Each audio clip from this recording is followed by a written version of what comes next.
Hello friends. Did you know that nearly 80% of those who watch my videos aren't subscribed?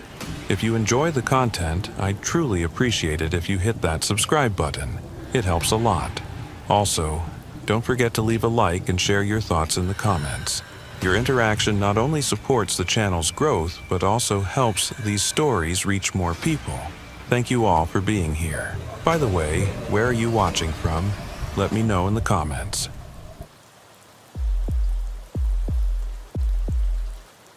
I have been a cave rescue diver for 17 years. I have retrieved bodies from places where the water is so thick with sediment that you cannot even see your fingers pressed against your mask. I've found my way in systems where one wrong turn means you're on a dead-end path with 12 minutes of air. I've done rescue operations where we knew from the start we wouldn't bring anyone back alive. But there's one call that still sticks in my mind. It was November 2019, and it shouldn't have been complicated. The missing diver's name was Michael Corrigan. He was 42 years old, an experienced cave diver with perhaps 200 dives logged in various systems across 3 states. He had entered Bishop's Hollow alone on Tuesday morning, which was against all the rules we teach, but experienced divers see themselves above those rules. When his wife reported him missing on Wednesday evening, his truck was still parked at the entrance to the access road. He had been missing for 28 hours. Bishop's Hollow isn't a particularly dangerous system if you know what you're doing. It's a flooded limestone cave in central Kentucky, with a maximum estimated depth of 90 feet and mapped passages of about 1,700 feet. The water is cold. Visibility is poor in places, but navigation is simple if you follow the main line. Michael knew this place well. He had dived it a dozen times before. The call came at 11 p.m. on Wednesday. They wanted me there at dawn. I packed my gear and drove through the night. When I arrived, there were 3 sheriff's deputies, several volunteer search and rescue team members, and Michael's wife, Catherine. Catherine was sitting on a folding chair someone had brought. She was wrapped in a blanket, even though it wasn't very cold. She looked up as I approached, and I knew she had accepted what was coming. I had learned to recognize that look. There was no hope. She just wanted to know. "Since Tuesday morning," she said. "I should have called sooner. Maybe it's just, I don't know what I'm thinking." I told her the same thing I told everyone, that we would do everything we could, that Michael knew the cave, that this experience mattered. I didn't tell him that experience made people careless. The entrance to Bishop's Hollow is a pit filled with dark water, averaging 4.5 meters in diameter, which stays at 8 degrees year-round. There's a wooden platform built by someone years ago, presumably by locals who came here to swim before realizing its depth. The water is clear near the surface, crystal clear like you see in limestone caves, but at 6 meters deep it turns an inky dark color. I did my checks. Primary light, backup's backup. Pressure gauge, dive computer, backup air source. Guide reel. I wasn't planning on straying far from the main line, but you don't take chances. My dive partner was Scott Hendricks, a former Navy diver who had spent about 5 years doing cave rescue. He was a good guy. Methodical, we'd worked together before. Standard search pattern, I told him. We follow the main line, check obvious side passages, look for any sign he's been through. Lights, disturbances in the mud, equipment, no heroics. If we get to a third of our air, we turn back. Scott nodded. He knew the procedure. We were in the water at 6:47 a.m. I recorded the time. I always record the time.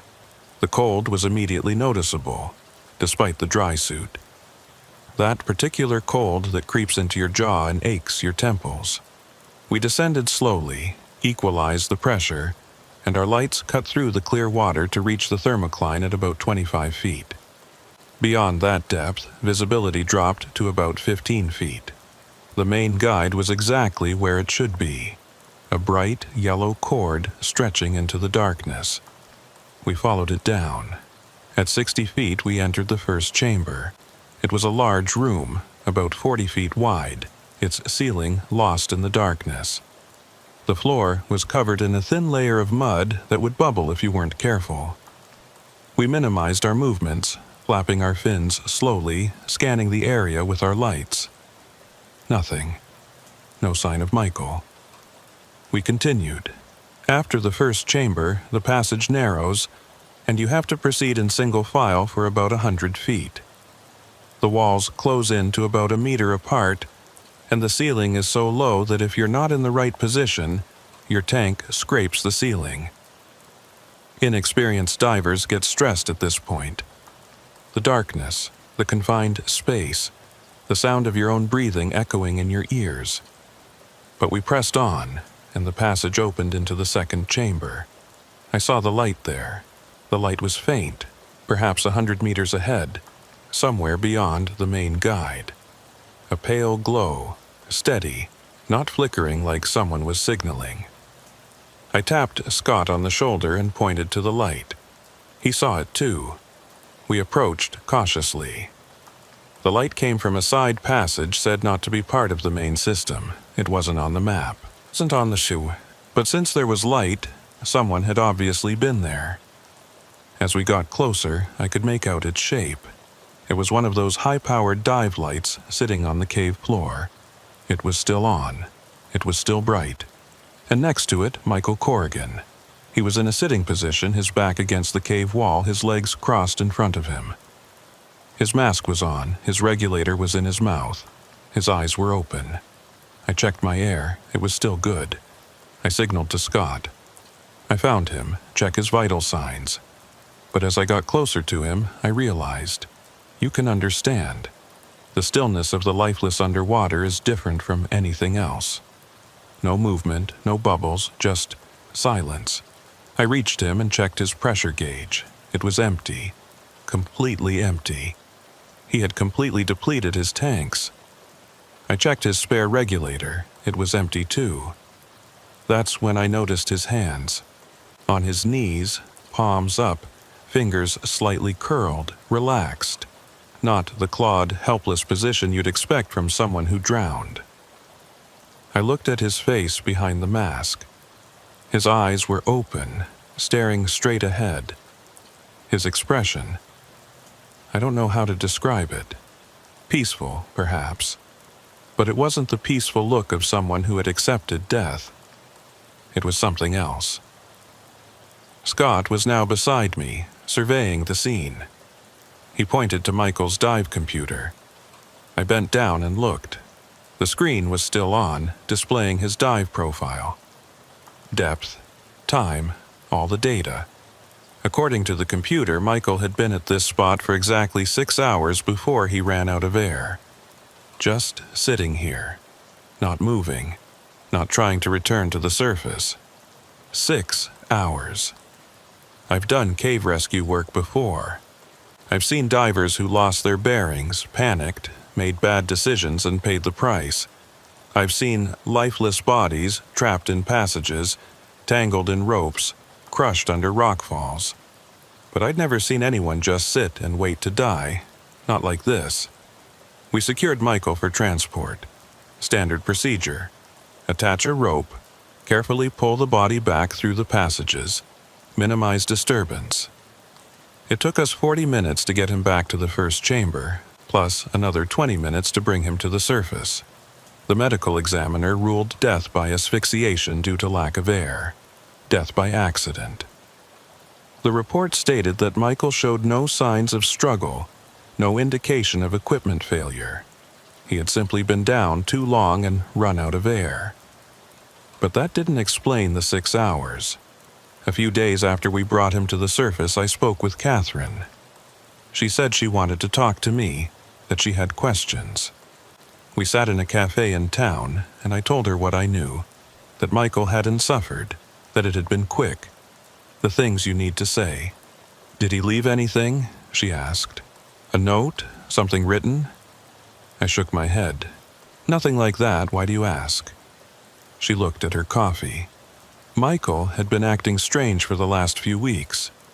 He was distant. He kept talking about the cave. He said he saw something different there on his last dive. Something in one of the side passages. What did he see? He didn't say, he just said it wasn't right. That it wasn't right for him to be there. I thought he was joking, but he kept going back. Before that, he'd been diving at Bishop's Hollow 4 times in 2 weeks. His voice trailed off. I didn't know what to say. The light you found him with, he continued. That wasn't his main light. His main light was attached to his helmet. This was a different light, wasn't it? I slowly nodded. She was right. I hadn't noticed at the time, but the light on the cave floor wasn't the one Michael had worn. It was a different model, an older one. Where did it come from? Catherine asked. I told her I didn't know. 3 weeks later, I got a call from a diver named Patricia Chen. She was organizing an expedition to map Bishop's Hollow and wanted to know if I wanted to join. They planned to explore some unexplored side passages, including the place where we found Michael. I accepted. I don't know why. Curiosity, perhaps, or something else. On Saturday morning, a total of 6 of us went in. Patricia, me, 2 experienced cave divers, and a research team above. The plan was to map the passage where Michael died, find where it led, and perhaps learn why he went there. We found the passage easily. About 70 feet above the main chamber, it branched off as a narrow opening partially hidden behind a rock formation. You wouldn't notice it unless you looked. The passage sloped down at a steep angle, perhaps 45 degrees, and the walls were made of rough limestone, sharp enough to tear dry clothes if you weren't careful. We descended. At 90 feet high, the passage opened into a small chamber, and that's where things got strange. The chamber was about 20 feet wide, not particularly high, and the floor was covered in fine white sand. This was unusual for this cave, as most floors were mud or broken rocks. But that wasn't the strange part. On the far wall, someone had arranged the stones. Small limestone rocks, each about the size of a fist, were arranged in a pattern. A circle about 6 feet in diameter, with lines radiating outward like the sun. Or a star. Patricia and I looked at each other from behind our masks. This wasn't natural. Someone had done this, here, in a passageway no one knew about. We documented it, took pictures, measured it. The stones were covered in a thin layer of mud, which meant they had been there for a while, at least a few months, maybe longer. While working, I noticed something else. Right in the center of the circle, there was a small hole in the sand, and in that hole, another dive light. This one wasn't working. The battery was dead. I picked it up and turned it over. On the side, the initials MC were etched into the plastic casing. Michael Corrigan. But that didn't make sense. We had found Michael's main light next to his body, attached to his helmet. This was a different light, a third light. How many had he brought? We continued mapping the passage. The room extended another 100 feet before ending at a collapsed rock wall. A dead end. Nothing unusual beyond that. But as we turned to leave, Patricia grabbed my arm and pointed at something. On the wall, just above the rock fall, someone had carved something into the limestone. Fresh marks, the carved stone still pale. Letters, maybe 6 inches high. It read, "Bring more." 20 minutes later, we surfaced. No one spoke much during the ascent. Up top, we looked at the photos and research data. Patricia wanted to report the findings to the local Cave Research Association, maybe even send a proper archaeology team there to examine the rock formation. I agreed it was a good idea. But I kept thinking about those words carved into the wall. Bring more. Bring more of what? I did some digging over the next few days. I called the local sheriff's office and asked if anyone else had gone missing in the area. Divers, hikers, anyone who might have entered Bishop's Hollow and not returned. They found 3 more cases over the last 12 years. All were experienced cave explorers or divers. All had entered alone. All were classified as accidental deaths or missing persons. One of these was from 2011. A woman named Sarah Delacroix, an experienced cave diver maybe in her 30s. She entered Bishop's Hollow on a Wednesday afternoon and never came out. They searched for 2 weeks and couldn't find her body. Eventually, they gave up the search, assuming she was trapped somewhere in a passage not marked on the map. I researched her family and learned that her sister still lived in the area. I called her. "Did Sarah ever mention seeing anything unusual in the cave?" I asked. "Before she disappeared?" There was a long silence on the other end of the phone. Then, she said she found a room not on the maps. She was very excited about it, wanted to go back and document it properly. "Did she say what was in the room?" "Stones," said her sister. "They were arranged in a pattern. She thought it might be something from old mining activity, but she said she felt it was wrong. That was the word she used, wrong." I thanked her and hung up. I couldn't sleep that night. I kept thinking about Michael sitting on the cave floor for 6 hours, watching the air supply run out. Sitting there, waiting. And those words on the wall, "Bring more." I decided I had to go back, one more time, alone. I know this is the kind of decision that causes people to die in caves. I know it violates every protocol, every rule, every bit of common sense I've learned in 17 years of cave diving. But I needed to see that room again. I needed to understand. I went in on Tuesday morning, the same day Michael had gone in. I told myself it was a coincidence. The descent was routine. I'd done it so many times I could almost navigate by muscle memory. Down through the clear water, past the thermocline, into the first chamber. Through the narrow passageway into the second chamber. The side passage was exactly where I remembered it. I followed it down. 45-degree angle, rough walls, careful fin movements. I entered the small chamber with its white sandy floor.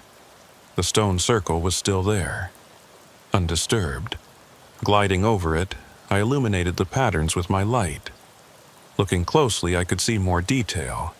The stones weren't placed randomly. Each was carefully positioned, and between them were smaller rocks, almost like writing. Or symbols. If so, I couldn't read them. In the center, the pit where I had found Michael's light was now empty. We had removed it during the mapping trip.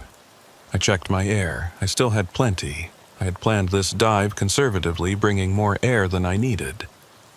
Then I heard it. At first, I thought it was a trick of my imagination. In a cave, the sound of your own breath can play tricks on you, creating imaginary sounds. But this was different. This sound was coming from outside my head. A tapping sound. Rhythmic. Metal striking stone. Tap, tap, tap. I turned around, my light cutting through the water. There was nothing. Just the walls of the room, the mouth of the passage, and the darkness beyond. The tapping sound stopped. I hung in the water and listened. My heart was racing, and I forced myself to breathe slowly. Breathe in. Breathe out. Breathe in. Breathe out. Then it started again. This time it was closer. Click, click, click. The sound was coming from the passage, from deeper inside the cave beyond the rockfall. But that was impossible. We had examined the passage. It ended in the collapsed rocks. There was nothing beyond it. Then I should have left. I should have turned back, surfaced, and never entered another cave again. But I didn't. I swam toward the sound. The passage beyond the chamber was exactly as I remembered it. 100-foot tunnel, gradually narrowing, ending in a wall of broken limestone.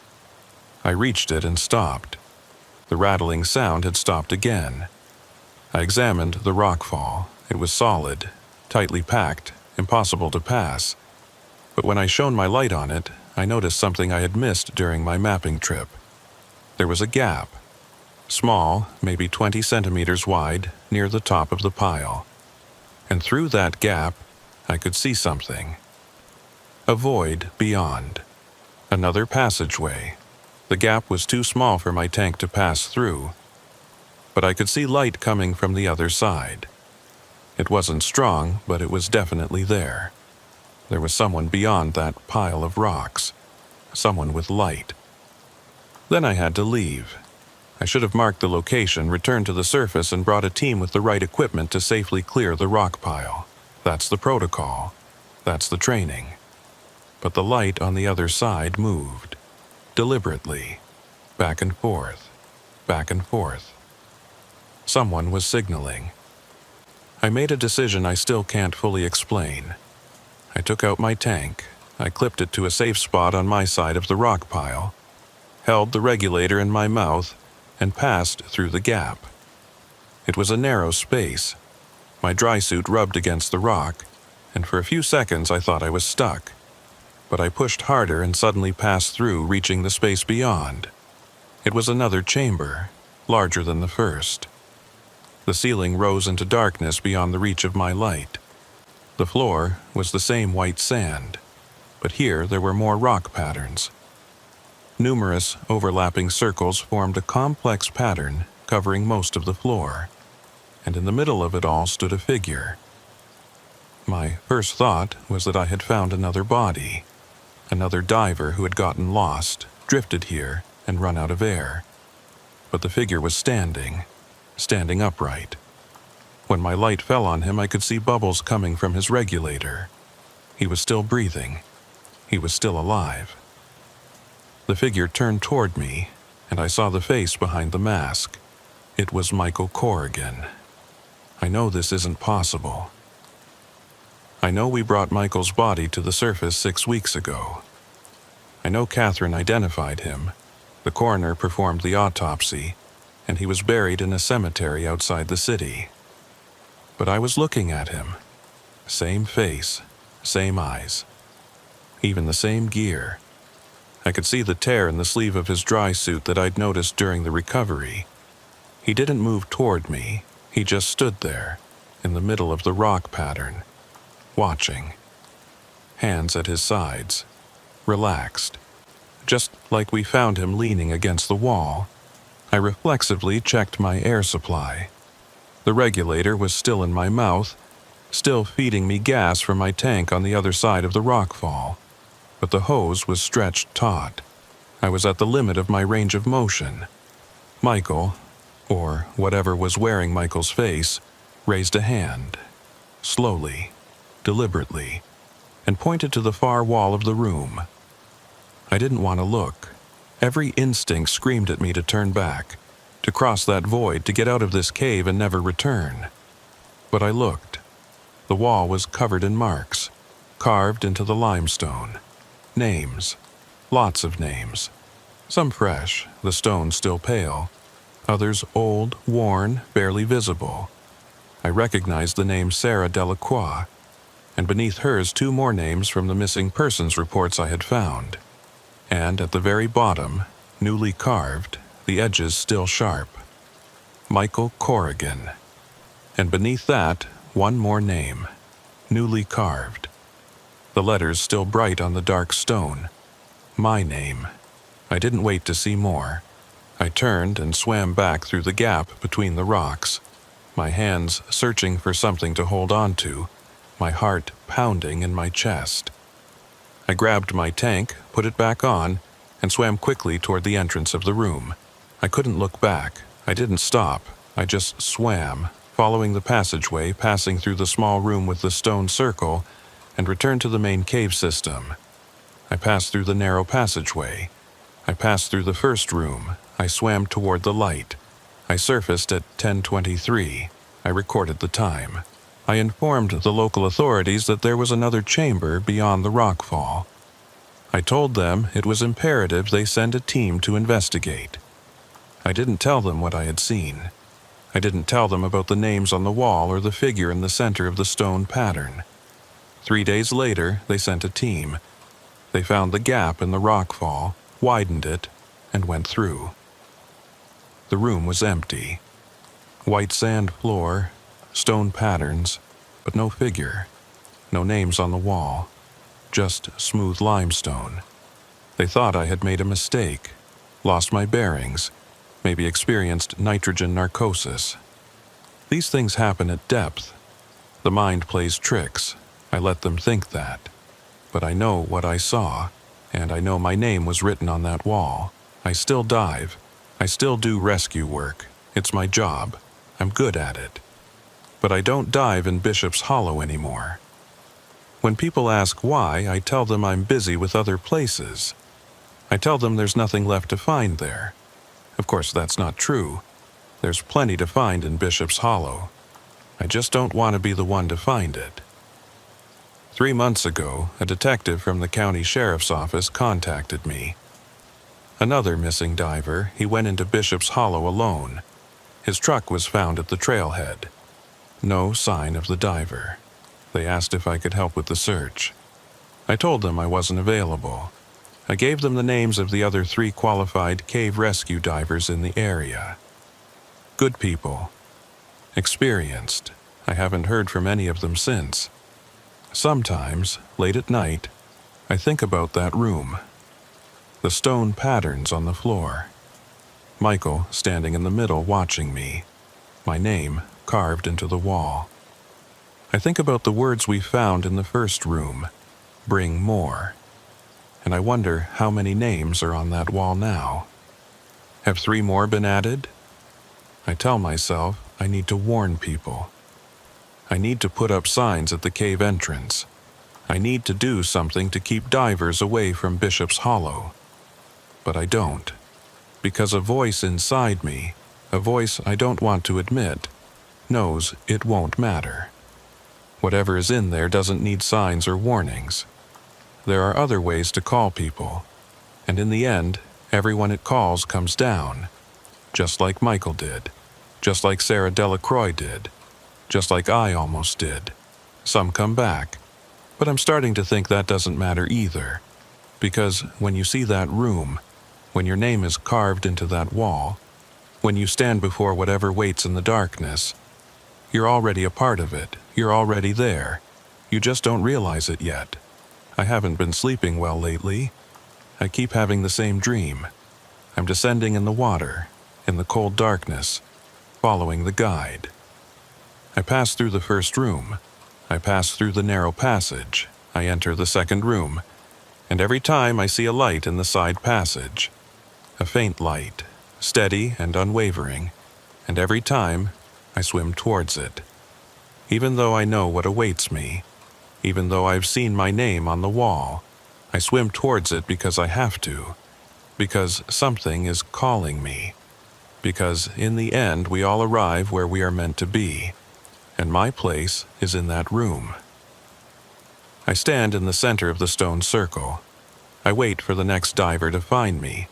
I wait to show them their names on the wall. I still have my diving gear. I keep it in the garage, neatly organized, always ready. I check it every week, make sure everything works. The lights are charged. The tanks are filled. The regulators have been serviced. I tell myself it's professional maintenance, to be ready for the next call. But I know what the truth is. I'm preparing to return to Bishop's Hollow. Not because I want to, because I don't think I have any other choice. The cave is calling me. And soon, very soon, I will answer.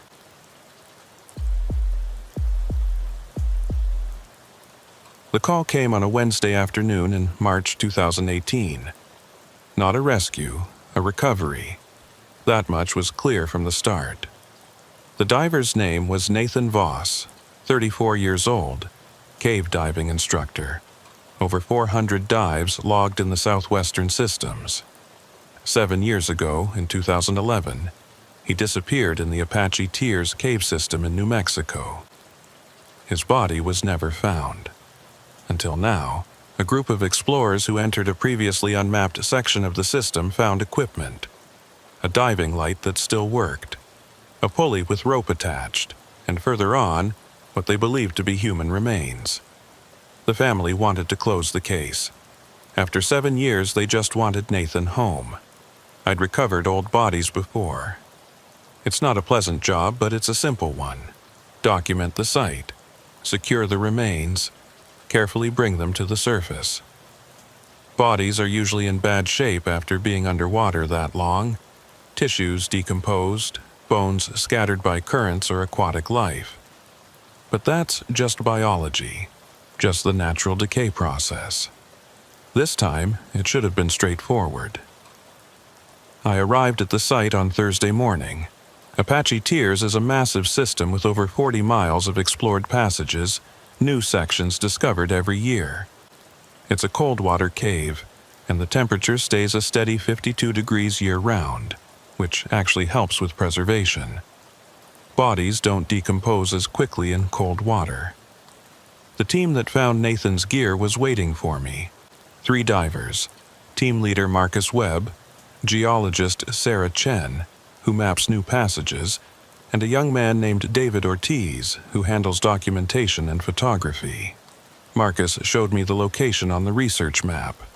They were exploring a section called Downstream Extensions, following a strong current through a series of narrow passages into a pristine passage.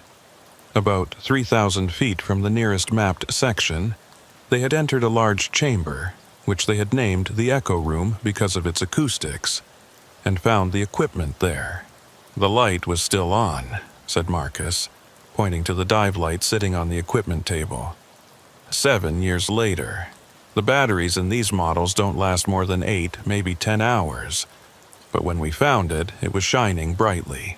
I picked up the light. It was an old model, the kind that ran on replaceable batteries. I turned it over. The battery compartment was worn, and there were white and green oxide crusts on the contacts. This light hadn't been working for years. "Are you sure the light was on?" I asked. Marcus nodded. "All 3 of us saw it. It was sitting on a ledge in the room, its light pointing toward the water. Sarah even took a picture of it." Sarah took out her camera and showed me the photo. There it was. The light, clearly shining, a bright spot in the darkness of the room. But the light in my hand didn't work. It was completely dead. "Maybe the batteries died after you brought it up," said David. "Maybe. But batteries don't usually last 7 years. We discussed the dive plan. The Echo Room was deep, 190 feet, and the approach was technical. Many constraints, strong currents, poor visibility in some sections. We would need to prepare decompression tanks for the return trip. Marcus, Sarah, and I would be diving. David would coordinate from the surface. We spent the rest of Thursday preparing. We checked equipment, mixed gases, reviewed research data. The route to the Echo Room was complex, with several navigation decision points where it would be easy to take a wrong turn. That night, I called Nathan's sister Emily. She was the one pushing to restart the search and funding the expedition into uncharted territory. For 7 years, she had lived not knowing where her brother was, imagining him lost in the dark. "Are you sure it's him?" she asked. Her voice sounded stressed and controlled. "We won't know until we get there," I said. "But the equipment matches the description in the original accident report. The location makes sense too. Nathan was known for venturing into unexplored passages. He always wanted to be first," she said quietly. "He always wanted to see what was beyond the next obstacle. I used to tell him he was going to get himself killed." He paused for a moment, and I could hear him breathing on the other end of the phone. "When you find him," he said, "I need to know something. I need to know if he suffered. Was it quick? Can you tell me that after all this time?" I said I would do my best, but the light was still in my mind. 7 years later, it was still burning. We entered the water at 6 o'clock a.m. on Friday morning. Marcus was in front, I was in the middle, and Sarah was behind. We passed the first series of chambers and followed the main line, which was well known and clearly marked. The water was crystal clear, with visibility of 15 meters or more. At 800 feet, we encountered the first narrow passage. It was a narrow fissure in the rock, perhaps 2 feet high and 3 feet wide. We passed through one at a time, carefully controlling our buoyancy to avoid stirring up the mud on the floor. Beyond the narrow passage, the passage opened into a gallery, a long, high room with the ceiling disappearing somewhere above. Here, the current was noticeable and pulled us forward. We followed the current, our lights revealing frozen limestone formations and flowstone waterfalls. At 1,100 feet deep, we reached the downstream extensions. This was where the mapped passage ended and new discoveries began. Marcus had pulled a line on previous dives, and we followed it into uncharted territory. The passage narrowed again, then curved downward. As we descended following the rope, we saw our depth gauges ticking upward. 90 feet, 110, 140. At 170 feet, we entered a pool of water, a low section where the ceiling came within inches of the floor. We had to take out our tanks and push them ahead of us, crawling on our stomachs. The rock rubbed against my dry suit, and I could feel the current was stronger here, trying to pull us along. Then we passed through, and the passage opened up. The echo chamber. It was incredibly large. Our light couldn't reach the walls in some places. The floor was shrouded in darkness, and I could feel the emptiness around us, that special feeling of being in a vast void. Marcus signaled, "Follow me." We crossed the room, staying close to the line. The current wasn't very strong here. It was almost non-existent. After the constant pull of the approach passages, this stillness felt strange. Then I saw the protrusion. It was a natural formation, jutting out from the wall about 20 feet long and 6 feet wide. And on that ledge, right where Marcus had described, there was a figure. Not just equipment. A figure sitting upright. We approached slowly. The closer we got, the more detail I could see. It was a fully equipped diver. A tank on his back, a regulator in his mouth, a mask over his face. The diver sat cross-legged, hands on his knees, in a relaxed position, almost as if he were meditating. Nathan Voss, or what was left of him. The body was remarkably well preserved. Despite 7 years in 52-degree water, there was still tissue on the bones, still a face behind the mask. It wasn't completely intact. Decay had done its work, but it was better preserved than I expected. I checked his equipment. The tank gauge read 0. He had completely used up his air. The spare tank was still attached to the harness, but it was empty too. But what caught my attention most was his position. There were no signs of struggle, no signs of panic. He was just sitting there, as if he had decided this was a good place to rest. I documented the scene with my camera, taking photos from different angles. Marcus and Sarah stayed back, giving me space to work. That's when I noticed the diving slate. It was attached to Nathan's harness, the kind divers use to write notes underwater. I carefully opened the clip and brought it closer to my light. There was writing on it, neat, careful letters carved into the plastic surface with a diving knife. It read, "Day 3, going deeper. The current is going somewhere. They want me to follow." I felt a sensation unrelated to the water temperature. Day 3? Nathan was diving alone. There was no record of him making more than one dive in this system. He had gone in on Saturday morning and hadn't come back up. One dive, one trip, not 3 days. I showed the board to Marcus and Sarah. Even through his mask, I could see Marcus's expression change. I turned the board over. There was more writing on the back. Day 5, Found the source. The current is coming from below. There's a vertical passageway going down. I see light at the bottom. Not my light. Something else. They're waiting there. I think they've always been waiting. And underneath that, in different handwriting, more shaky, less controlled. Day 8, almost out of air. I have to go back. I know I have to go back. But I can't. Every time I try to leave, I hear their voices, from deep below. They know my name. They always knew my name. I think I've been here before. I think I've always been here. The last line was barely legible, the letters deeply etched into the plastic. Now I'm going down. Finally going home. I looked at Nathan's depth gauge. It read 193 feet. Maximum depth for the dive. But there was another number beneath that value. A second depth reading, fainter, as if it had been recorded and then partially erased. 347 feet. That was impossible. Nathan's equipment wasn't suitable for that depth. The mixture in his tanks wouldn't support life at that depth. And more importantly, we were in the echo chamber. The floor was right beneath us. I could see it. 190 feet, not 347. Marcus tapped my shoulder and pointed down. I followed his light. Below us, maybe 30 feet down, there was an opening in the floor of the chamber. A perfectly circular vertical shaft, about 6 feet in diameter. I hadn't noticed it before. The darkness had hidden it.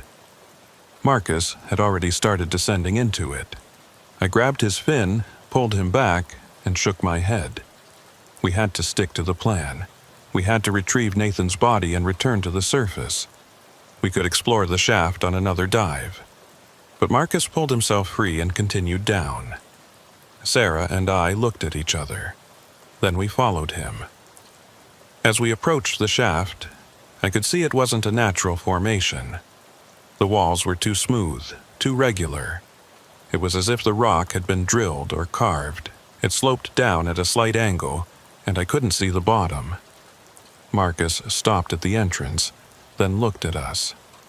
Even through the mask, through the distorting effects of the water and light, I could see the question in his eyes. I checked my air. We had reached the turning point. It was time to go back. But Marcus had already entered the shaft. I should have stopped him. I should have physically grabbed him and pulled him back to the rope. But I didn't, because I wanted to see what was down there too. We descended into the shaft. The walls were very close to us on both sides, barely wide enough for our tanks. It was like diving into a well. At 220 feet, my dive computer started beeping. Warning, planned depth exceeded. I ignored it. At 250 feet, the shaft widened. We emerged into another chamber. This chamber was different. The walls were covered with scratches, gouges, patterns carved into the rock. Not random, intentional. And in the middle of the room was a pile. Equipment, diving equipment. Tanks, regulators, fins, masks, dozens, maybe hundreds of pieces, all piled up in the middle of the room. Sarah's light played over the pile, and I saw something that made my heart stop. Name tags. Every piece of equipment had a name tag on it. Even though every instinct told me to turn around and swim to the surface as fast as I could, I swam closer. The names were visible in my light. Nathan Vos Serra Delacroix, James Morrison, Karen Teta Miguel Rodriguez. Names I recognized. Missing divers. Cases unsolved for 15 years. All last seen entering various cave systems in the southwest. They were all here. And on top of the pile were 3 pieces of gear I didn't recognize. A tank, a regulator, fins. They had these tags on them. Marcus Websera Chen, my name. Our names, our equipment. But we still had our equipment on. I could feel the tank on my back, the regulator in my mouth. This didn't make sense. Marcus was moving away from the pile, his movements jerky and panicked. Sarah was frozen, her light fixed on the name tags. That's when I noticed the air. My pressure gauge was dropping, fast. When we entered the shaft, it read 800 psi. Now it read 400, now 300. I exhaled and could see the bubbles rising, but they weren't rising toward the shaft. Drawn by a current I couldn't feel, they were moving sideways, toward the far wall of the chamber. I followed the trail of bubbles with my light and saw another opening, this time a horizontal passage leading away from the chamber, and I could see a light from that passage, faint, steady, like the light that had burned in Nathan's hand for 7 years. Marcus was swimming toward it. I flapped my fins hard, grabbed his ankle, and pulled him back. He kicked at me to get free, and I could see his eyes through the mask. His eyes were wide open, not from fear, because it was familiar. As if he had seen something he was expecting, something he was waiting for. I dragged him toward the shaft entrance. Sarah was already there, climbing up. My pressure gauge read 100 psi. It wasn't enough. It wasn't enough to reach the surface. We had to use the decompression tanks we'd prepared when we went in. That is, if we could reach them. I pushed Marcus into the shaft in front of me and followed him. We rose to the surface quickly, too quickly I knew, but we had no other choice. The computer was screaming at me, red warnings flashing. Decompression limit exceeded. Ascent rate exceeded. At 200 feet, Marcus stopped ascending. I looked at him. He was hanging motionless in the shaft. He was just suspended there in the water. I grabbed his shoulder and shook him. No response. Then he turned and looked at me, and I saw his regulator had come out of his mouth.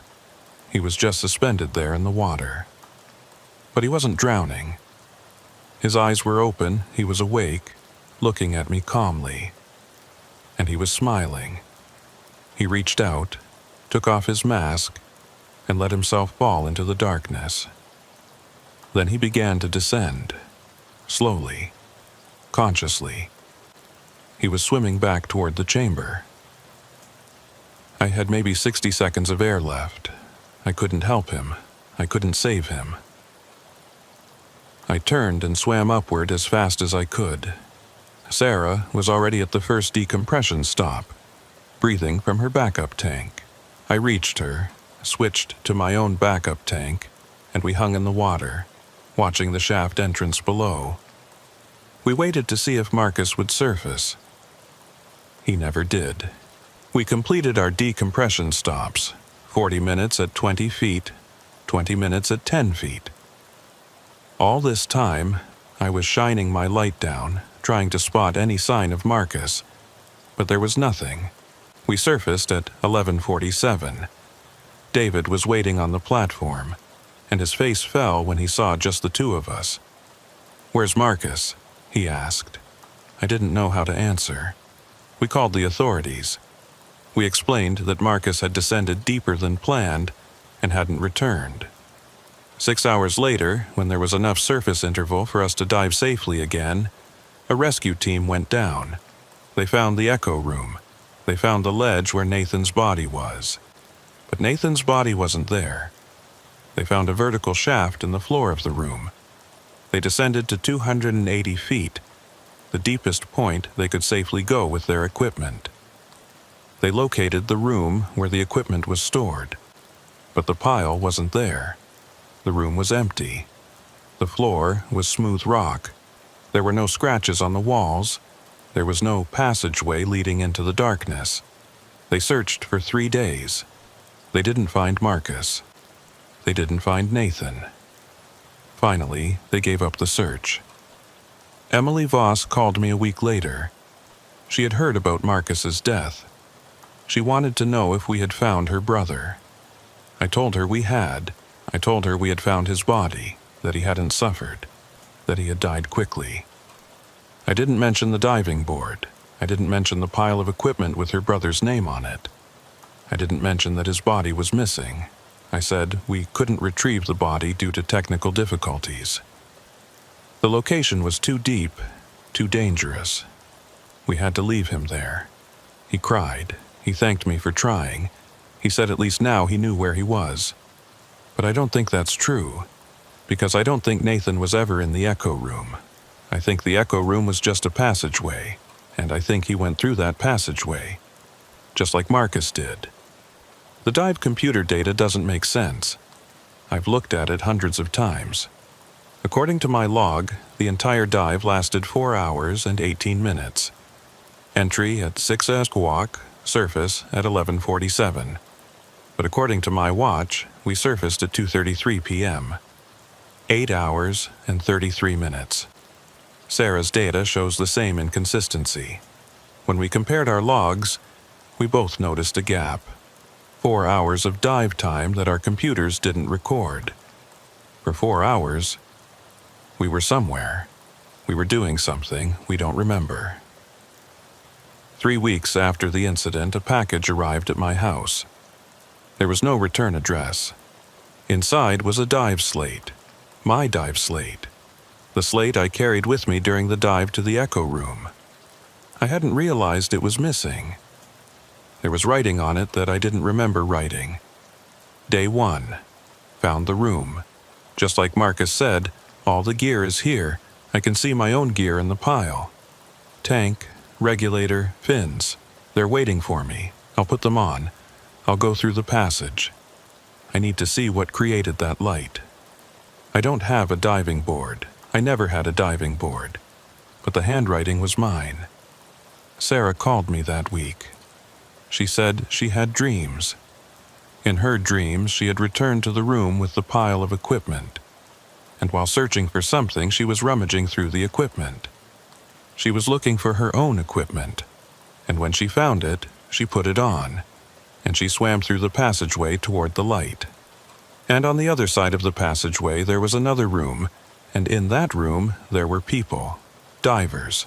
They were standing in neat rows, all facing the same direction, all looking at something she couldn't see, and one of them turned and looked at her. It was Marcus. But it wasn't Marcus. It was something wearing Marcus's face, something that had been there for a long time, long before Marcus was born. And it smiled at him and said, "You're early, but that's okay. We were waiting for you. We've always been waiting for you." I told Sarah she shouldn't dive anymore, to find another job, to move to Kansas and become a librarian or something, somewhere far from caves, somewhere far from water. She said she was thinking the same thing, but 2 days ago, I got a call from David Ortiz. Sarah had gone diving. She had gone into Apache Tears alone. She had left a note saying she needed to check something and would be back in a few hours. She didn't come back. Yesterday, they found her truck at the trailhead. They're putting together a search party. They want to know if I'll help with the rescue efforts. I told them I'm not available, because I know where Sarah is. She's in that room. In the room beneath the echo room. The room that shouldn't exist. The room that appears and disappears under certain conditions. I don't know, under certain conditions. He's rummaging through the pile of equipment, looking for his own gear, and when he finds it, he'll put it on, and he'll swim through that passage, towards the light that never goes out, to join the others waiting there, Marcus, Nathan, all the names on those tanks, and eventually he'll be standing there too, on the other side, in that room, wearing gear that is his but also isn't, with a face that resembles his but isn't quite the same. And he'll wait. He will wait for the next diver to arrive. He will wait for the next person whose name is written on the pile of equipment to arrive. I stopped answering Emily Voss's calls. I stopped answering David Ortiz's calls. I stopped answering calls from anyone associated with Apache Tears, because I know my name is written on that pile of equipment. I saw it, and I know that eventually I will return. Not because I want to. Not because I'm curious. Because something there is calling me. And every day, That voice gets a little louder. Every night, I see that room in my dreams. Me rummaging through the pile, finding my gear. The tank with my name on it. The regulator with my initials. The fins that fit my body. Putting them on. Floating toward that light. And in my dreams, I'm not afraid. In my dreams, I'm at ease. Because I'm coming home. Because I've been away for too long. Because they're waiting for me. They've always waited for me. My dive computer still has the data from that dive. 4 hours and 18 minutes recorded. 8 hours and 33 minutes missing. Sometimes I plug it into my computer and study the depth profile. I search for the moment we entered the shaft. I'm looking for the missing time. And sometimes, if I look closely at the graph, I can see a pattern in the data. A rhythm, like a heartbeat, like something alive, like something breathing. Last week, I got another package, another dive board. More writing in my handwriting that I don't remember. Day 14. I've been here for 2 weeks. The air shouldn't last this long. The tank should be empty. But the gauge still shows full. I guess time works differently here. I guess I could stay here forever. The others are teaching me. They're showing me how to read the markings on the walls, how to interpret the patterns. They have meaning, instructions, a map of all the caves, all the systems. They're all connected. They all lead here. This is the center, where everything flows, where we all end up. Marcus says I'll understand soon. Nathan says I'm a quick learner. Sarah says she's glad I'm finally home. I don't quite remember writing this, but I recognize the board, it's mine, from my gear bag, the one I keep in my garage, which means that at some point, in a future I haven't reached yet, in a timeline that hasn't happened yet, I will return to Apache Tears. You will descend into the echo room. You will enter the shaft. You will find the room, and you will stay there for 2 weeks or forever. Because there, I think they are the same thing.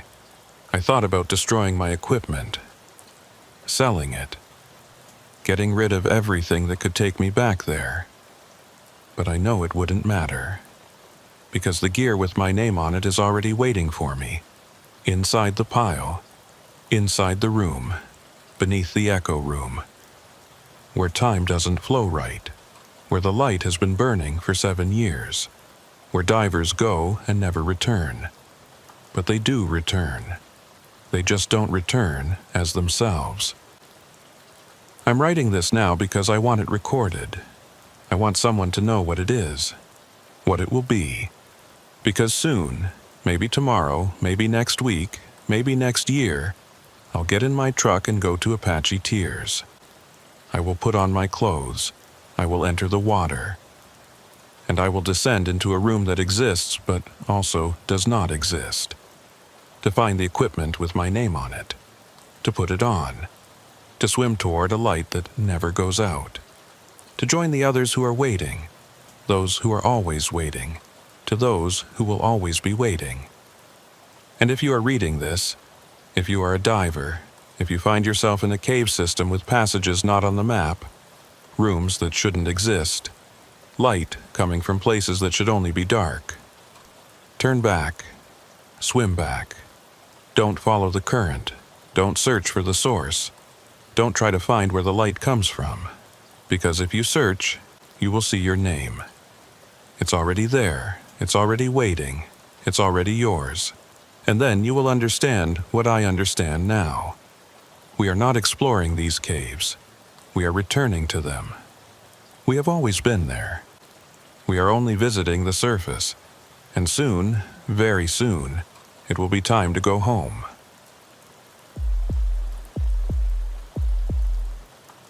The Pearson twins entered Coldwater Cave on a Saturday morning in June 2017. Only one came out. Around 3:00 p.m. that same day, I got a phone call. The brother who made it out was named Daniel, and he was in shock, hypothermic, and barely able to speak. He kept repeating the same thing. The rope kept going. It just kept going. Coldwater Cave, located in northern Montana, is a relatively easy system for cave diving. It is a well-mapped cave with a maximum depth of 70 feet, popular among intermediate divers. The Pearson twins, Daniel and Eric, were both certified cave divers and had made about 60 dives together. They weren't expert level, but they were sufficiently competent for cold water. They entered the cave together at 9 a.m. It was a standard buddy dive and was planned to last 2 hours. Since the permanent line only covered the first 400 feet, they had pulled their own guidelines. After that, you were on your own. Daniel surfaced alone at 2:47 p.m. Eric was gone. There was no logical explanation. When I arrived at the scene, they had wrapped Daniel in thermal blankets and given him hot coffee. He was 26 years old, but he looked like he had aged 10 years in 5 hours. His hands were shaking so badly he could barely hold the cup. "Tell me what happened," I said. Ignoring me, he stared intently at something I couldn't see. "We were following the rope," he said. "Our rope, the rope we left behind when we went in.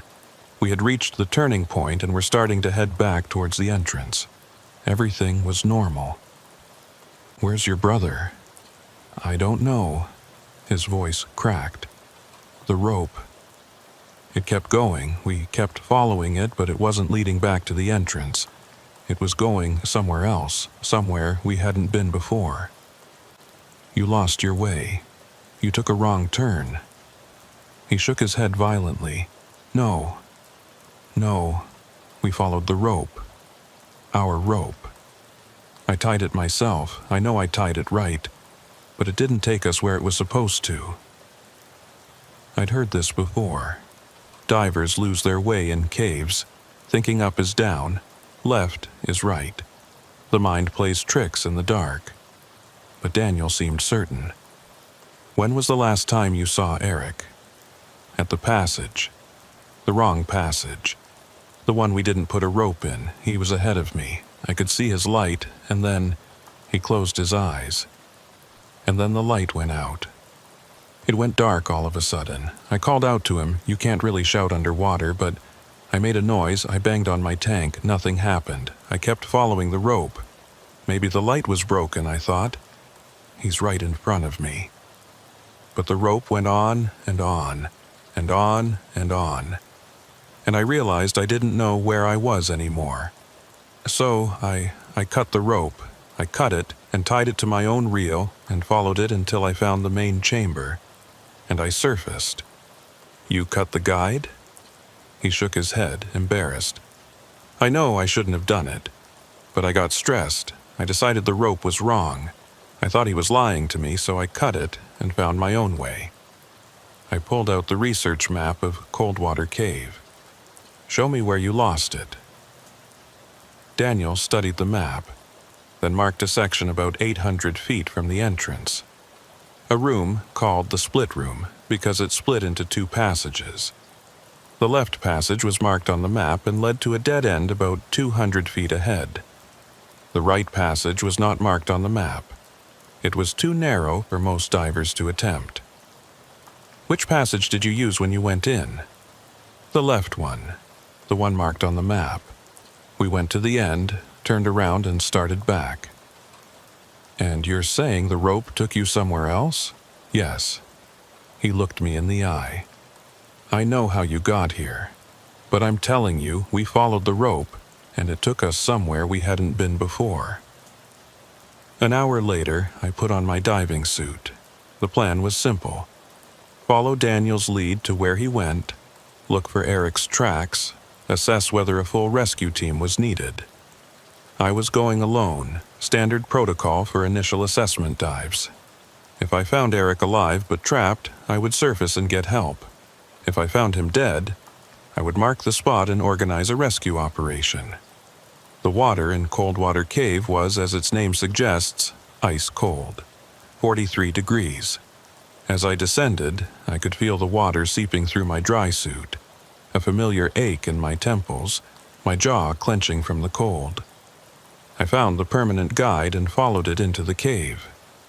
Visibility was good, maybe 30 feet, and the passage was wide enough for me to swim comfortably without scraping my tank against the ceiling. At 400 feet deep, I reached the end of the permanent line. This was where Daniel and Eric had tied their own ropes. I could see the knot, a standard figure 8, exactly the way you're taught to do it. Clean, secure, no mistakes. I followed their line deeper into the cave. The passage narrowed, then opened into the split room, just like the map showed. I could see both passages branching off. The left passage mapped and familiar, the right passage dark and narrow. Daniel's guideline led to the left, the correct passage. I followed it. The passage ran straight for about 150 feet, then made a slight turn to the right. I followed the rope around the bend, and that's where I found the cut. The rope ended abruptly, severed cleanly. This was where Daniel had cut the line. I could see his real line tied to the cut end. He'd attached his own rope here and used it to navigate back to the entrance, which meant Eric's last known position was somewhere beyond this point, still following the original guideline. The guideline that, according to Daniel, went the wrong way. I had a choice. I could follow Daniel's retreat route back to the entrance and call this a failed search, or I could continue forward into unmapped territory following a rope that supposedly led nowhere it should. I checked my air. Plenty. I checked my time. Still good. I decided to continue. I tied my own reel to Daniel's cut line and swam forward into the darkness beyond. The passage continued straight for another 50 feet, then began to slope downward. My depth gauge ticked up, 75 feet, 80, 85. And then I saw it. Another guideline. Not Daniel and Eric's rope. A different line, older looking. The color faded from years underwater. It was tied into the same limestone protrusion where Daniel and Eric's rope was secured. The knot was tight against the rock, and the two ropes, the new one and the old one, ran parallel for about 10 feet before diverging. Someone else had been here, years ago maybe, and they'd laid a line from the exact same anchor point. I followed both ropes with my light. Daniel's rope curved left, following what looked like the natural continuation of the passage. The old rope curved right toward what appeared to be a crack in the cave wall. I swam closer to the crack. It was narrow, maybe 18 inches wide, but it looked like it opened up beyond.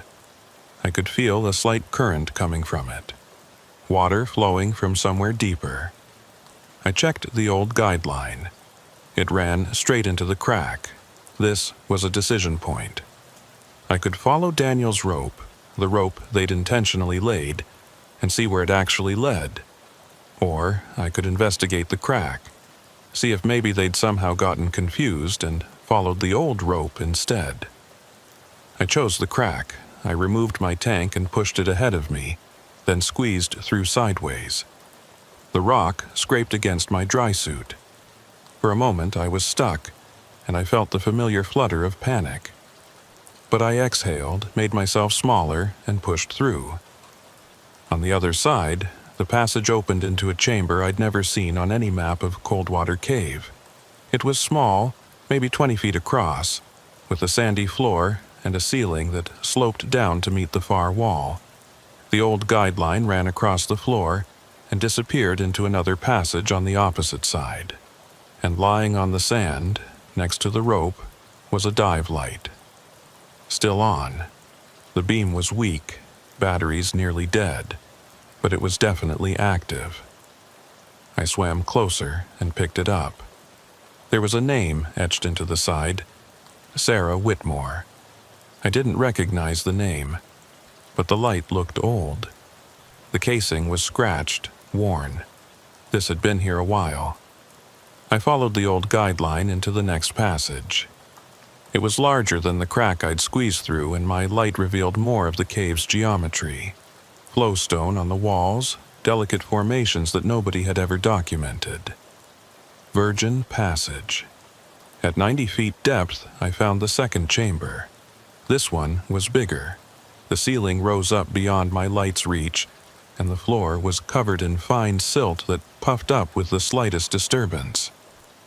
The old guideline ran straight across the chamber floor, and next to it, every 10 feet or so, there were more lights. Dive lights. At least 6 of them, all still burning with that same weak, failing glow. I picked up the closest one. James Morrison, 2003. The next one, Karen Delgado, 1998. The next, Michael Chen, 2011. Names and dates spanning almost 15 years, all of them here, all of their lights still on. That's impossible. Even the best dive lights don't last more than 10, maybe 12 hours on a single charge. These lights had been burning for years. Unless they hadn't. Unless someone, or something, had been turning them back on. I photographed each light, documenting the names and dates.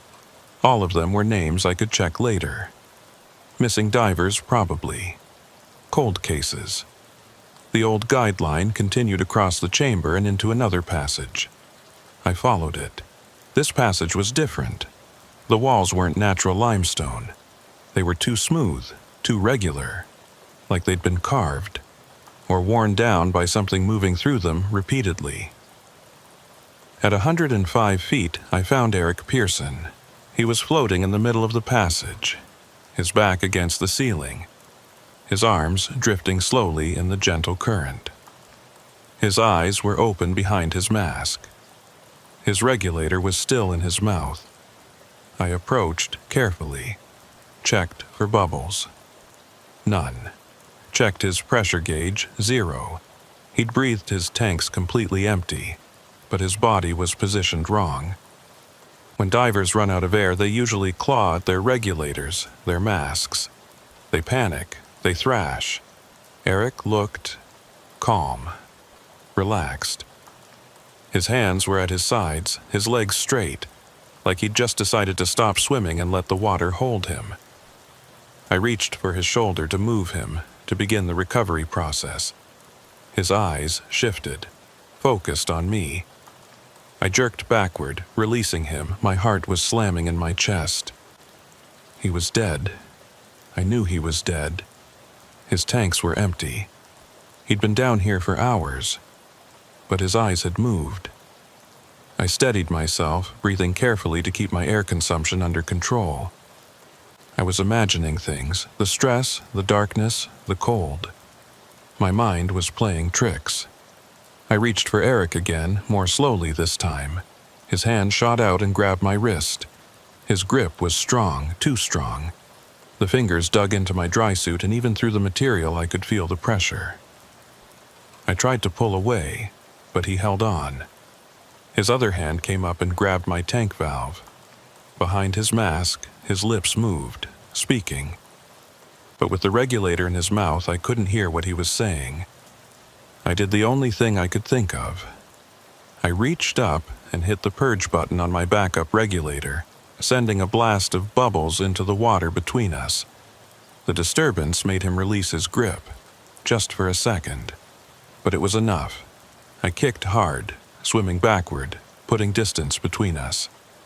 My hand was already on my dive knife, ready to cut my way free if he came at me again. But Eric didn't follow. He just hung there in the water, his arms drifting back to his sides, his expression neutral. Watching me. I needed to get out, needed to surface, needed to report this. I turned to follow my guideline back, and saw that there were now 2 guidelines running through the passage. My line, the one I'd laid coming in, and another line running parallel to mine, newer looking, bright yellow, just like the rope Daniel and Eric had been using, but that was impossible. I'd been following the old line, the faded one, the one that had been here for years. I looked back at Eric. He was still watching me. And slowly, deliberately, he raised one arm and pointed. Not at me, past me, deeper into the cave, toward where both guidelines, mine and the new one, continued into the darkness. I checked my air, 1,200 psi. Enough to get back to the entrance if I left now. Not enough to explore further. I started to turn away, to follow my line back out, but I stopped, because I could see something ahead, where Eric was pointing. A faint glow in the distance, not a dive light. Something else. Softer, more diffuse, like daylight. But we were 105 feet underwater, maybe 1,000 feet from the entrance, deep inside a cave system. There was no daylight down here. I should have left then, should have followed my guideline back to the surface, called in a full team. Let someone else deal with whatever was happening here. But I didn't. I swam forward, past Eric, who tracked me with his eyes but didn't move. Following the twin guidelines toward the light, the passage opened into a final chamber. And I understood why Daniel had been so certain the rope had led them somewhere they hadn't been, because this chamber was impossible. It was massive, easily 200 feet across. The ceiling was lost in darkness overhead, and the far wall wasn't rock. It was open water, not flooded cave passage, not a sump. Open water. I could see the surface maybe 30 feet above.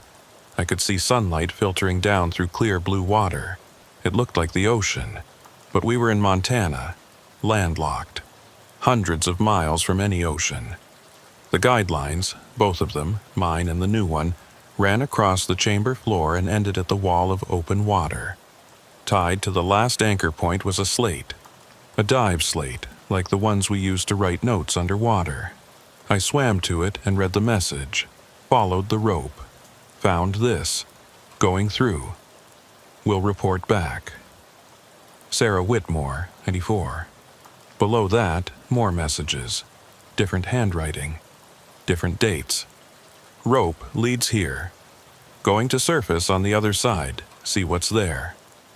James Morrison, 2003, made it through. There's land on the other side. An island. But the sun is wrong. The sky is wrong. Coming back now. Karen Delgado, 1998. Except Karen Delgado had never come back. None of them had. The final message, at the bottom of the slate, was fresh. The writing still sharp and clear. Day 1. Eric wanted to go through. I told him no. We should go back.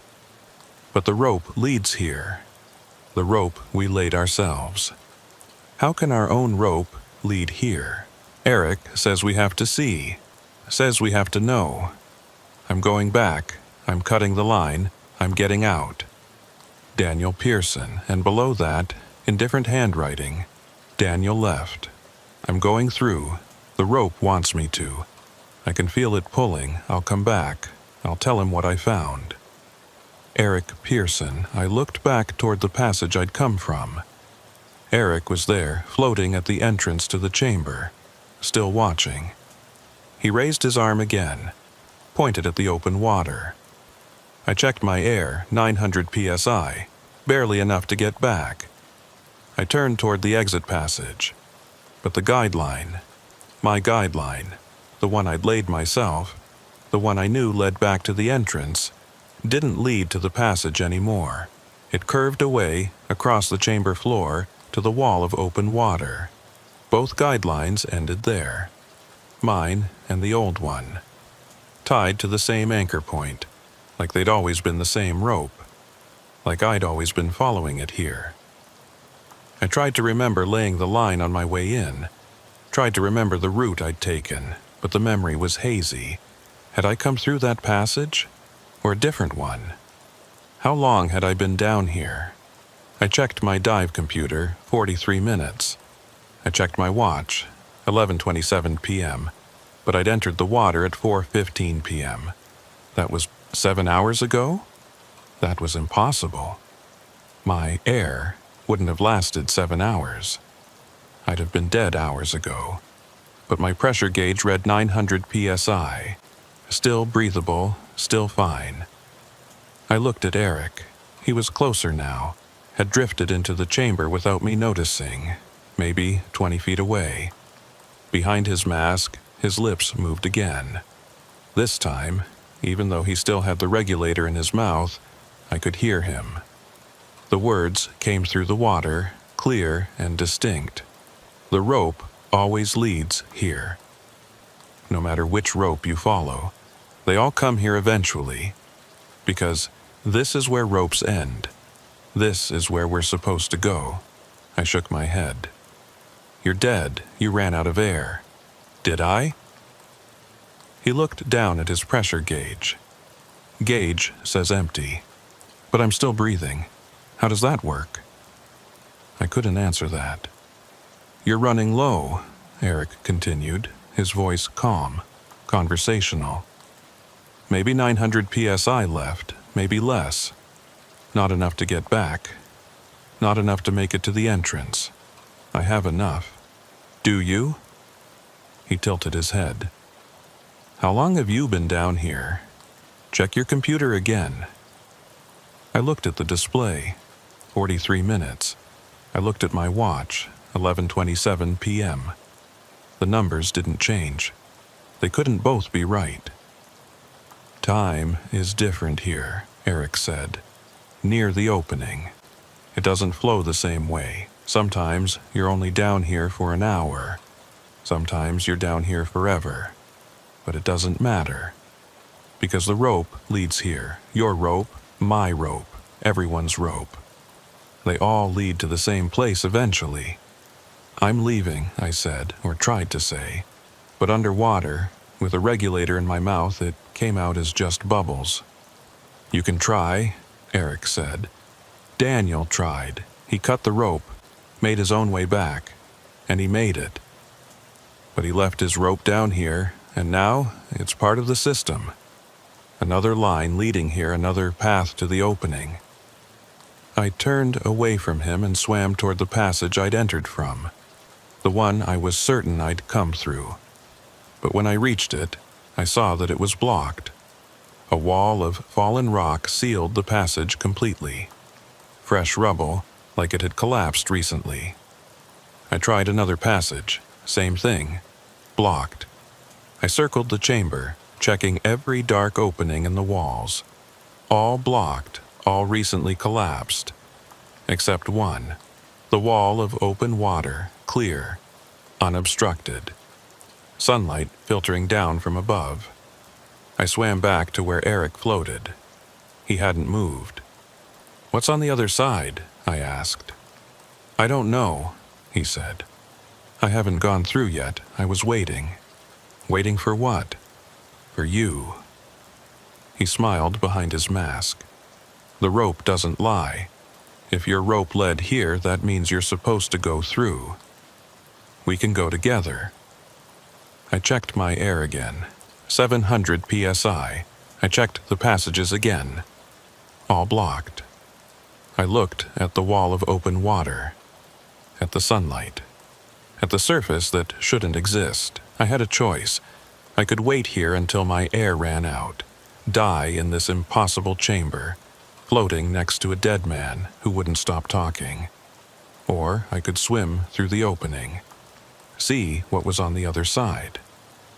Maybe it was a way out. Maybe it led to an exit, an underground lake with access to the surface. It was possible. Unlikely, but possible. What happens to the people who go through? I asked Eric. Some come back, he said. Some don't. Sarah Whitmore came back. She's here somewhere, still diving, still following ropes. Karen Delgado came back. James Morrison came back. They're all here, all still following their ropes. Where? He pointed at the passages, the blocked passages. In there, somewhere. Still diving, still looking for the way out. But their ropes always lead here, always lead back to the opening. What about the ones who don't come back? Eric shrugged. Maybe they found what they were looking for. Maybe they're on the other side, living on the island with the wrong sun and the wrong sky. Maybe that's better than being here, following ropes forever. My air 500 psi. I made my decision. I turned to face the wall of open water, checked my buoyancy, started swimming toward it. "Wait," Eric called. I stopped, looked back. He was removing his regulator, pulling it from his mouth. Even with no air in his tanks, he should have drowned immediately. But he didn't. He just hung there, mouth open to the water, breathing normally. "You don't need that anymore," he said. His voice perfectly clear now. No bubbles, no distortion. "Not once you go through.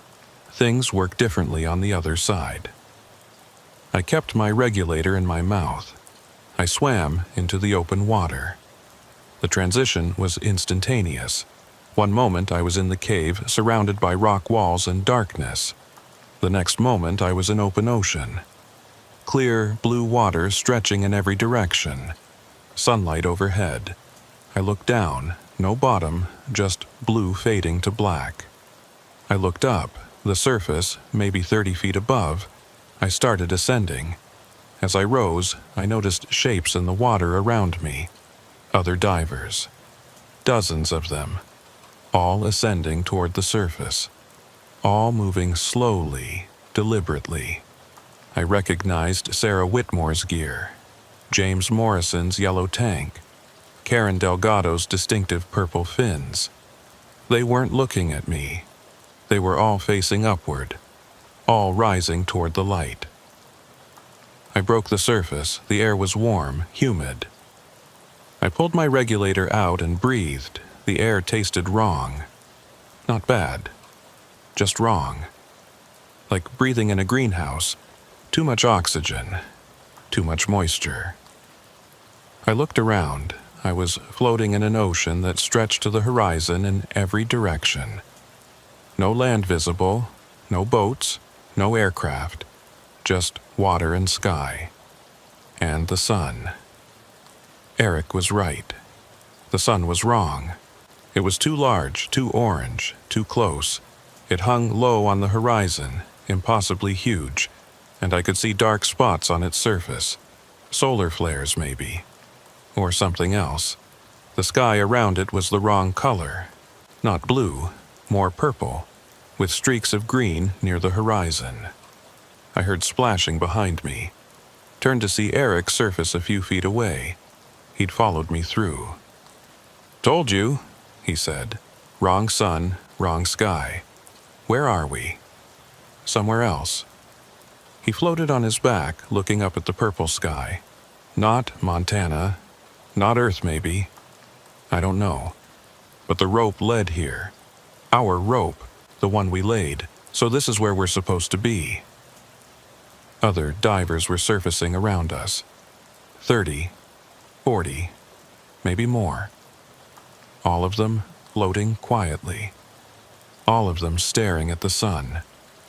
"What now?" I asked. Eric didn't answer. He'd started swimming. Not toward anything, just swimming, moving through the water with slow, steady strokes. The others were swimming too, all in the same direction. Away from where we'd surfaced, toward something I couldn't see. I tread water, watching them go. My air tank was empty now, completely empty. But I was breathing fine. The air at the surface was thick and strange, but it kept me alive. I could stay here, float in this impossible ocean under this wrong sun. Eventually, I'd get tired. Eventually, I'd slip under the water, maybe drown, maybe not. Or I could swim with the others, follow them toward whatever destination they were seeking. I started swimming. The water was warm. The current carried me gently. After a while, I couldn't tell if I was moving or if the ocean was moving around me. I lost track of time. The sun didn't move. It just hung there, huge and orange, burning in the purple sky. Eventually, I saw land. An island. just like Karen Delgado had written. Rocky cliffs rising from the water. No vegetation, just bare stone. The other divers were swimming toward it. I followed. We reached the shore and climbed out of the water. The rock was warm under my hands, heated by that wrong sun. I stood on the island and looked back at the ocean. The water had changed. It was darker now, almost black, and I could see lights under the surface. Dive lights, hundreds of them, all moving in formation, all following invisible ropes toward some destination below. More divers kept surfacing, climbing onto the island, standing next to me. Eric was there, and Sarah Whitmore, and James Morrison, and others I didn't recognize. We all stood in a line, looking out at the dark water, waiting. For what, I didn't know, but the ropes had led us here. Every rope, eventually, led here. And now, we were home. I don't know how long I stood on that island. Time didn't pass normally. The sun never moved, the water never changed. But eventually, I heard a voice behind me.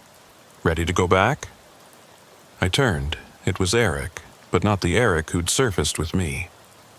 This was a different Eric, older. His skin was weathered, his eyes distant. "Back where?" I asked. "To the cave." Someone needs to follow the rope. Someone always needs to follow the rope. I just came from there. I know, but that was then. Now you need to go back. Need to be there for the next one. The next person whose rope leads to the opening. I looked down at myself. My dry suit was gone. I was wearing just a wetsuit. When had that changed? I had a tank on my back.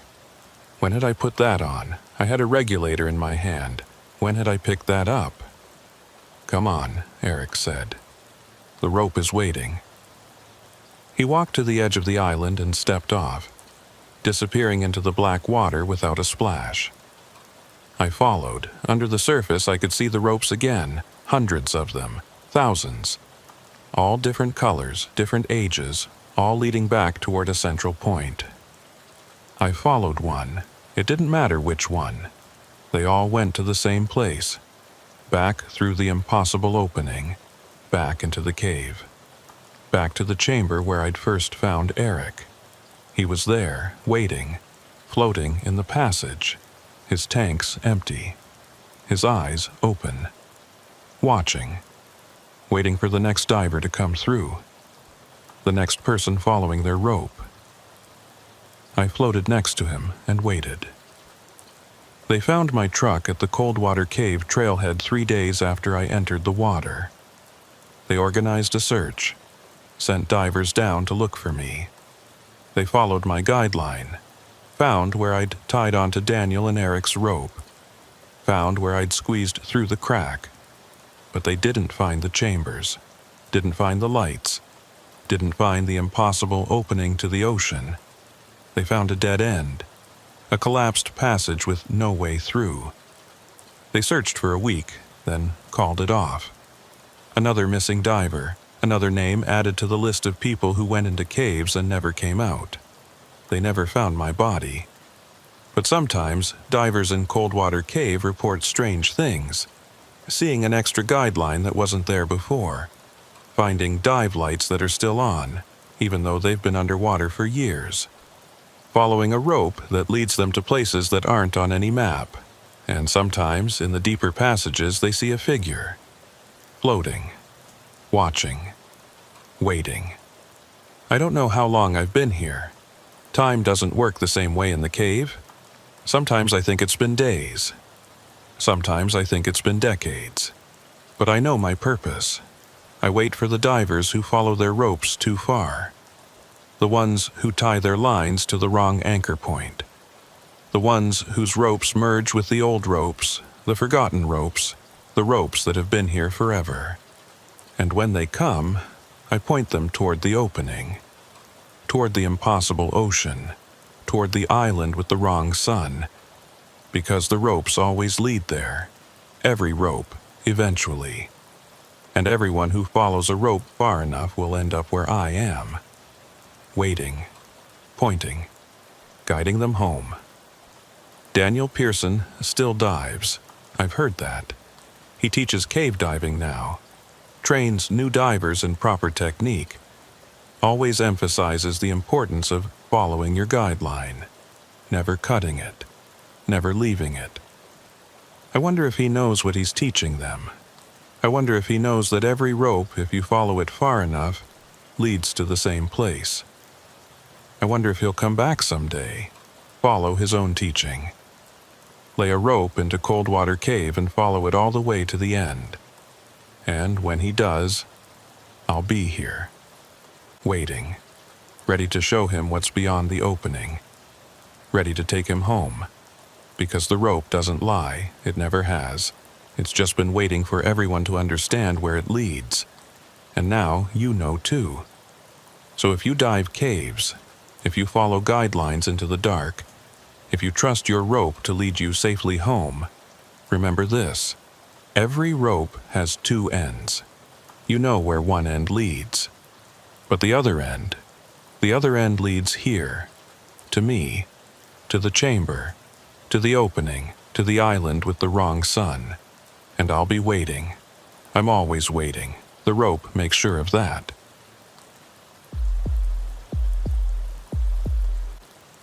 The Mendoza rescue should have been simple. Surface team lost contact with the diver 90 minutes into what was supposed to be a 2-hour dive. Standard communication failure. Happened all the time in cave systems. Equipment malfunction, diver moved out of range, sometimes just operator error on the surface. But Maria Mendoza had been diving the Serpent's Mouth system in New Mexico for 6 years.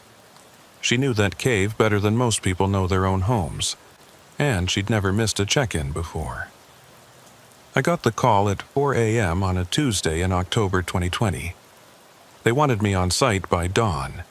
The Serpent's Mouth is a sprawling system, over 12 miles of mapped passage, multiple levels, several known sumps. It's not a beginner cave. The entrance is a vertical drop of 40 feet into water, and from there it's a maze of narrow passages, tight restrictions, and sudden depth changes.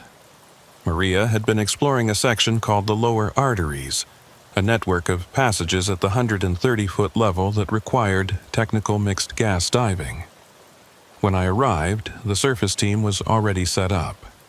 3 people: Thomas Brent, the dive coordinator, Angela Ruiz, who'd been monitoring communications, and Maria's husband, Carlos. Carlos looked like he hadn't slept. His eyes were red, his hands restless. She checked in at 60 minutes, he said before I'd even introduced myself. Right on schedule. Said she was at the waypoint marker about to enter the gallery section. Everything was normal. Then, nothing. We waited 20 minutes, tried to raise her on the comm line. No response. We pulled on the safety rope. That's when we knew something was wrong. The rope didn't pull back? I asked. It pulled back, Thomas said. But not like Maria. The response was wrong. Too slow. Too deliberate. Like someone who didn't know the signal protocol. Every cave diver knows the rope signals. 1 pull. Okay. 2 pulls, stop. 3 pulls, emergency, return immediately. 4 pulls. Need help. It's a language as precise as Morse code. What signal did you send? I asked. 1 pull, just checking in. The response should have been 1 pull back. Immediate, instead we got... Thomas paused, looking uncomfortable. We got 4 pulls, but spaced out. Like whoever was on the other end was counting, making sure they got the number right. Could have been Maria, injured, disoriented. That's what we thought. So we sent 3 pulls, emergency return, and we got... He looked at Carlos, then back at me. We got 3 pulls back.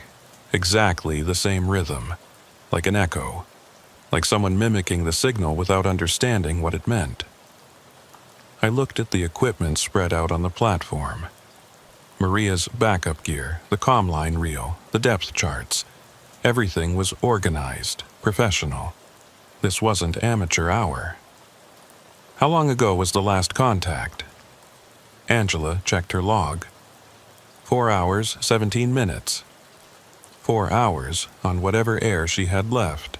If she was injured, if she was trapped, if she was unconscious, 4 hours was a long time. "I'm going in," I said. The descent into Serpent's Mouth was straightforward. I clipped into the fixed line and dropped through the entrance shaft, my light cutting through clear water until I reached the first chamber at 40 feet. From there, the system opened up. A vast space with multiple passages branching in different directions. Maria's line was easy to find. Bright yellow rope, neatly laid, leading into the western passage. I followed it. The passage descended at a steep angle, and I could feel the temperature dropping as I went deeper. 80 feet, 100, 120. The walls closed in and I had to turn sideways to fit through some sections. At 130 feet, I entered the gallery section. It was well named. The passage opened into a long corridor with a relatively flat floor and a ceiling that rose 20 feet overhead. The walls were covered in flowstone formations, creating curtains of stone that looked like frozen waterfalls. Beautiful, but not what I was looking for.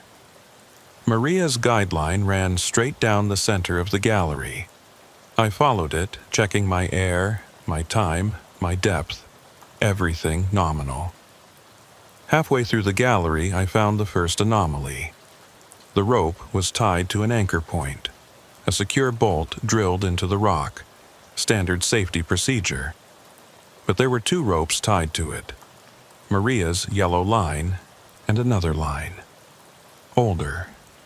The color faded to a grayish white. The 2 lines ran parallel for about 30 feet, then diverged. Maria's line curved left, following the main passage. The old line curved right toward a narrow opening I hadn't noticed before. I checked the survey map I'd memorized. There was no passage to the right. The gallery continued straight, then curved left before connecting to the lower arteries network. No side passages marked, but the old line led into darkness, toward unmapped territory. I followed Maria's line left, staying with the known route. She was experienced. She wouldn't have deviated from the map without a good reason. The gallery narrowed again, becoming a tunnel barely wide enough for my shoulders. I could feel my tank scraping the ceiling, and I had to duck my head to avoid hitting the rock. And then I saw the light. Faint, steady, ahead in the darkness, a dive light, had to be, Maria's light. I increased my pace, swimming as fast as I dared in the confined space. The light grew brighter as I approached. But something was wrong. The light wasn't moving. Divers in trouble usually signal with their lights, waving them, flashing them. This light was perfectly still. I rounded a bend in the passage and found the source. It was a dive light, mounted on a small outcrop of rock.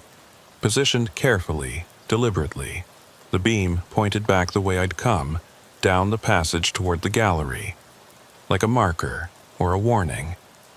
I looked around, no sign of Maria, no sign of anyone.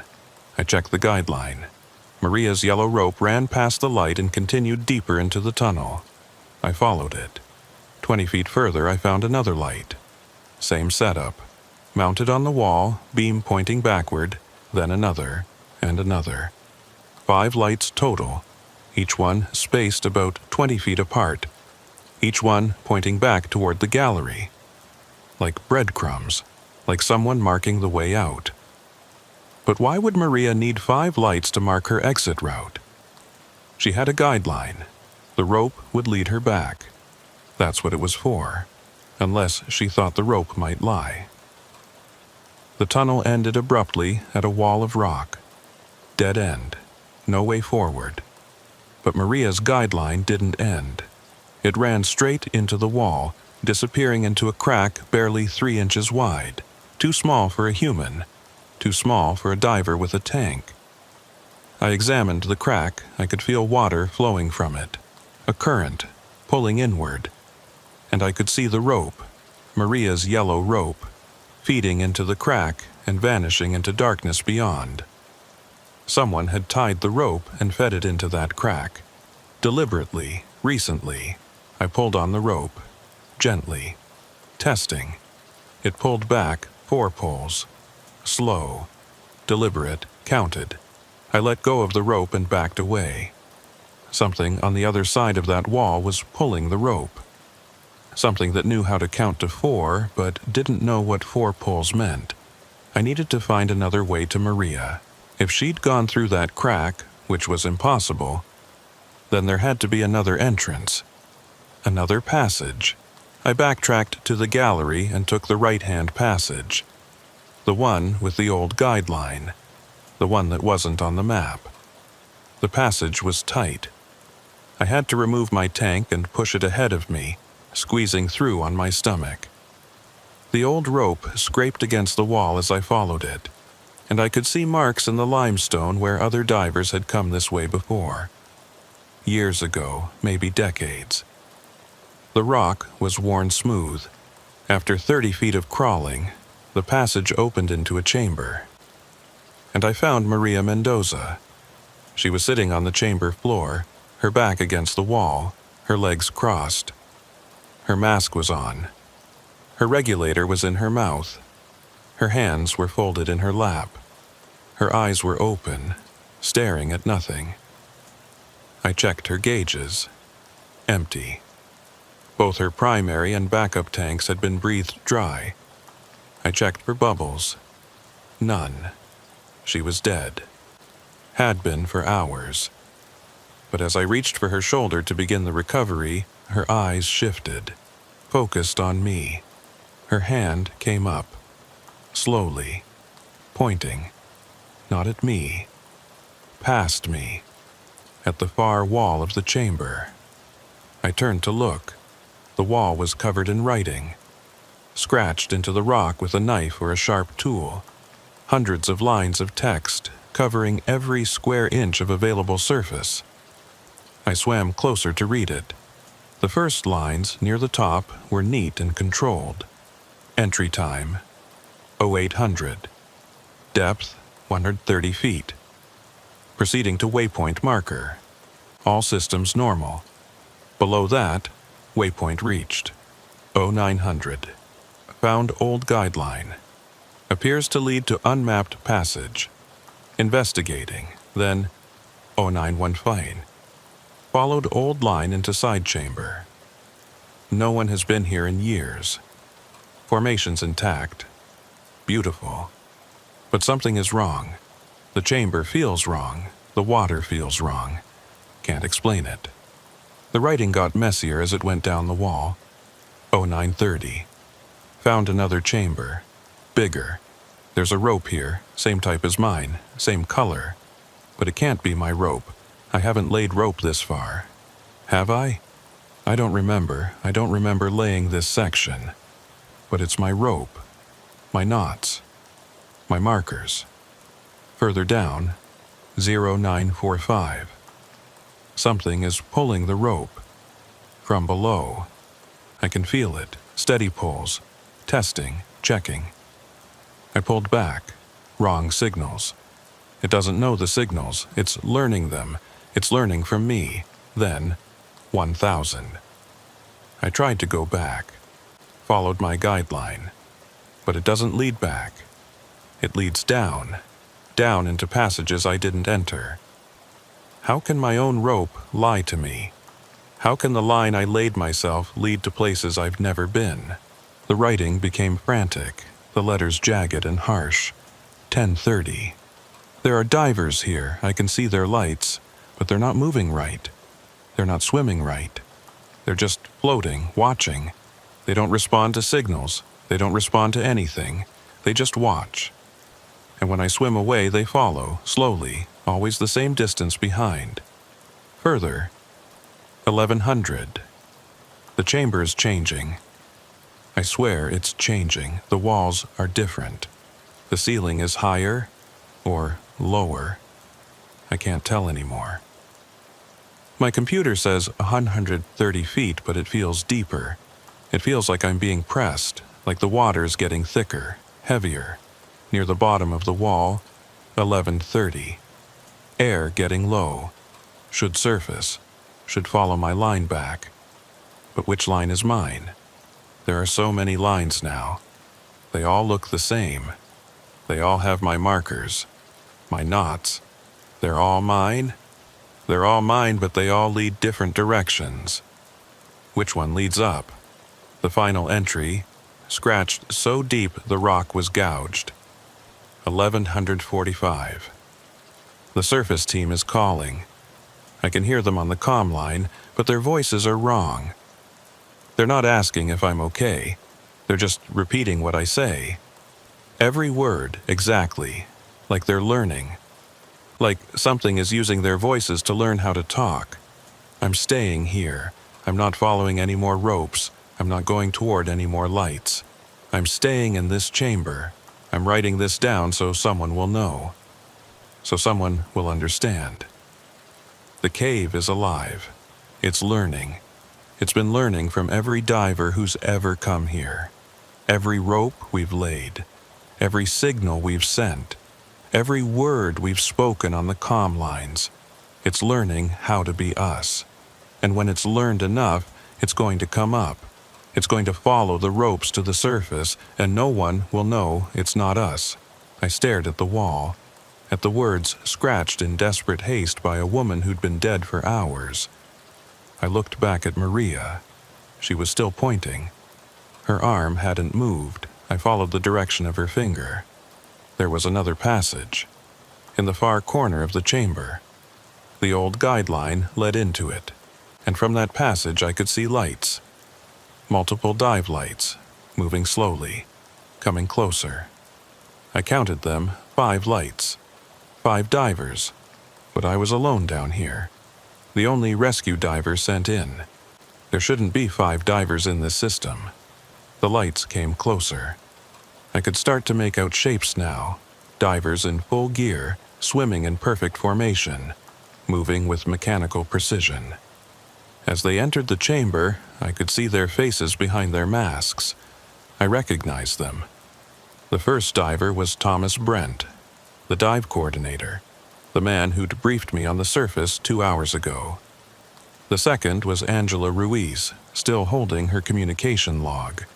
The third was Carlos Mendoza, Maria's husband. The fourth and fifth divers I didn't recognize, but they were wearing gear from different decades. One had equipment from the 90s, the other from even earlier. They swam into the chamber and formed a line facing me, not threatening, just watching. Thomas, or the thing wearing Thomas's face, raised his hand, made a signal, 1 pull. Okay. Are you okay? I didn't respond. He made the signal again, more insistent. 1 pull, 1 pull, 1 pull. Learning, practicing, making sure he had it right. I checked my air, 800 psi, enough to get back if I left now. I looked at Maria one more time. Her eyes were still open, still staring. But now they were looking at me, not past me. And her lips moved, no air in her tanks, no way she could speak. But I heard the words anyway, transmitted through the water, through the rock, through whatever impossible physics governed this place. Don't follow the rope back. It's not your rope anymore. Cut it. Leave it. Make your own way out. The 5 divers were moving closer, still in formation. Thomas in the lead. They'd spread out now, forming a semicircle, surrounding me. I made a decision. I pulled out my knife and cut my guideline, severed it completely, let the end drift away into the darkness. The 5 divers stopped moving, their heads tilted in unison, watching the drifting rope. Confused, I didn't have a guideline anymore, no rope to follow back. But Maria was right. The rope was compromised. The cave had learned it, had copied it, had made it into something that would lead me down instead of up. I had to trust my memory, trust my sense of direction, trust that I could find my way back through the maze of passages without a line to follow. I swam toward the passage I'd entered from, the one I'd crawled through to reach this chamber. The 5 divers didn't follow. They just hung there in the water, watching, waiting. I squeezed back through the tight passage, pushing my tank ahead of me, not looking back. When I emerged into the gallery, I turned left, away from the unmapped passage, toward the main route. I swam fast, faster than safe, my air consumption spiking. The passage blurred past me, and I focused on landmarks, that flowstone formation, that particular crack in the ceiling, that cluster of stalactites. At 100 feet, I saw a rope, a guideline running through the passage. It looked like my rope, same color, same type, even the same wear marks I'd noticed on my reel, but I'd cut my rope. I'd left it in the chamber with Maria. This couldn't be my rope. I swam past it without touching it. The passage opened into a chamber I didn't recognize, too large, too regular. The walls were too smooth. This wasn't the route I'd come in. I checked my compass, my depth gauge. Both were giving readings that didn't make sense. The compass needle was spinning slowly. The depth gauge flickered between 80 feet and 200 feet. My computer screen was filled with error messages. I was lost. No guideline, no instruments, no idea which direction led to the surface. I forced myself to stop, to breathe slowly, to think. Water flows downhill, even in caves. If I could find the current, I could follow it upstream. Upstream eventually led to the source. The entrance. I closed my eyes, felt for movement in the water. There, a gentle current, pulling from my left. I followed it. The passage twisted, rose, descended, rose again. I kept one hand on the wall, feeling for the current, following it wherever it led. My air, 400 psi. The passage narrowed. I squeezed through, my tank scraping rock, my shoulders wedged tight. For a moment I was stuck, and panic flared hot in my chest. But I forced myself to exhale, to make myself smaller, and I pushed through, into a chamber filled with light. Not dive lights, daylight. I looked up and saw the surface, the entrance shaft, 40 feet above me. I'd made it. I started ascending, controlling my buoyancy, watching for the decompression stops I'd need to make. My computer was still malfunctioning, but I knew the depths by feel. Stop at 20 feet for 5 minutes. Stop at 10 feet for 3 minutes. At 20 feet, I saw the rope, the safety line, the one the surface team had lowered down the entrance shaft, the one I'd clipped into on my way down. I reached for it, stopped. The rope was pulling, not swaying in the current, pulling, deliberately, in a pattern. 1 pull, 2 pulls, 3 pulls, 4 pulls, over and over. The cave learning the signals, practicing them on the rope that led to the surface, getting ready to climb up. I didn't touch the rope. I finished my ascent using just my buoyancy control, my hands away from the line. When I broke the surface, I swam to the edge of the platform and hauled myself out without using the rope. Thomas was there, or something that looked like Thomas. "Did you find her?" he asked. His voice was perfect. Inflection, tone, concern, all exactly right. "No," I said. "Lost the guideline, had to abort." "That's unfortunate." He looked disappointed, genuinely disappointed. "Carlos will be devastated." I looked around. Angela was at her station, monitoring equipment. Carlos was sitting on a bench, head in his hands. They both looked up when I approached. Their expressions were perfect. Worry, hope, fear. But their eyes were wrong, just slightly wrong. The pupils were too still, too fixed. "I'm sorry," I told Carlos. "The cave is too unstable. I couldn't reach the lower arteries. I think we need to wait, let the conditions settle, try again tomorrow." Carlos nodded. "Tomorrow, yes. We'll try again tomorrow." His voice was perfect, but he'd answered too quickly, before I'd finished speaking. Like he'd known what I was going to say. Like he'd been practicing the response. I packed my gear, told them I needed to get some rest, that I'd be back in the morning with a full team, better equipment, more support. They believed me. Or they pretended to believe me. It was hard to tell the difference. I drove away from Serpent's Mouth and didn't look back. That was 3 years ago. Maria Mendoza is still listed as missing. The official story is that she got disoriented in the lower arteries, that her body is somewhere in the unmapped sections, too deep or too dangerous to recover. Carlos occasionally gives interviews, talks about his wife, the loss, the grief. He says all the right things, expresses all the appropriate emotions. But I've seen the footage. His expressions are perfect, too perfect, like he's studied grief, learned it, memorized all the correct responses. Thomas Brent still coordinates dive operations at Serpent's Mouth. Angela Ruiz still monitors communications. They're both professional, competent, normal, too normal. I've checked the records. In the 3 years since Maria disappeared, 47 divers have entered Serpent's Mouth. 47 have come out. But I don't think they're all the same people who went in. Because I've talked to some of them, interviewed them, asked about their dives, and they all tell perfect stories. Detailed, accurate, technically sound. But when I ask them about feelings, about the fear, the wonder, the adrenaline, they pause. Just for a second. Like they're remembering how humans are supposed to feel about those things. And then they give me perfect answers. Exactly what a person would say. But the pause gives them away. The cave is learning. It's been learning for years. Maybe decades. Maybe longer.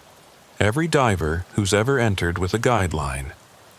Every rope that's been laid. Every signal that's been sent. Every word that's been spoken on the comm lines. The cave remembers, records, studies. And now it's good enough to pass.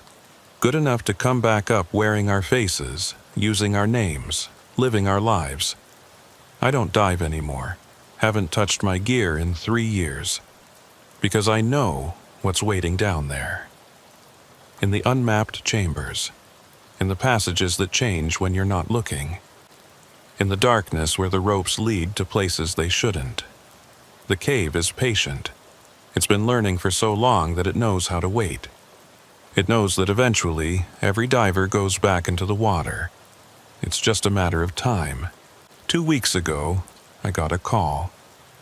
A woman's voice. Professional, calm. "This is Angela Ruiz from Serpent's Mouth. We're organizing an expedition to recover Maria Mendoza's remains. We've located her. She's in the lower arteries just like you thought. We'd like you to be part of the recovery team. You're the best cave rescue diver in the region. We need you." I told her I'd retired. "I understand," she said. "But this is for Maria, for her family, for closure. Don't you think she deserves that?" The words were perfect, the sentiment was genuine, but the voice was wrong. Just slightly wrong. Angela Ruiz died 2 months ago. Car accident. I'd seen the obituary, went to the funeral. But the thing on the phone didn't know that. It had learned Angela's voice from the recordings, from the comm-line transcripts. It could reproduce her perfectly, but it didn't know she was dead. The cave doesn't understand death yet. It hasn't learned that concept. It just knows that divers go down, and different divers come up, and everyone pretends they're the same person. So that's what it does. It sends divers back up. wearing the right faces, saying the right words, and most of the time, no one notices. Most of the time. I hung up on Angela's voice, blocked the number. But it won't stop calling, because the cave knows my name now. It's heard it on the comm lines. It's seen it on my equipment. It's read it in Maria's writing on the chamber wall. It knows I was there. And it knows I didn't follow the rope back up. Which means I'm interesting. I'm different from the other divers. I'm worth studying. So it'll keep calling, keep trying, keep learning new ways to lure me back. Maybe it'll use Carlos's voice next. Or Thomas's. Or Maria's. Maybe it'll learn to send letters. Emails, text messages. Maybe it'll learn to wait outside my house, wearing faces I trust. I don't know how long I have before it gets good enough. Before it learns me well enough to predict what I'll respond to. But I know it's coming. I can feel it. Sometimes, late at night, I hear my phone ring. The number is always different. But the voice is always familiar, someone I know, someone I trust. Asking me to dive. Asking me to come back to Serpent's Mouth. Asking me to help with just one more recovery. I never answer, but the calls keep coming. And eventually, I know I'll pick up. Because the cave is patient, and it's learning. And it knows that humans, real humans, can't resist forever. We always answer the call. We always go back into the water. It's just what we do. The only question is, when I surface again, will I still be me? Or will I be something else, wearing my face, using my voice, living my life? Something that's learned to be human just well enough to pass. Something that's still connected to the cave, still listening, still learning, still waiting for the next diver to come down, so that it can come back up one more time and blend in a little better than before. I look at my reflection sometimes, in mirrors, in windows, in still water, and I wonder if I'm looking at myself, or if I'm looking at something that learned to be me, something that came up from Serpent's Mouth 3 years ago, something that's been pretending ever since. I can't tell anymore. Maybe that's the point. Maybe once the cave learns you well enough, there's no difference. Maybe you become what it thinks you are. Maybe we all do. Maybe everyone who's ever dived Serpent's Mouth is down there now. The real versions.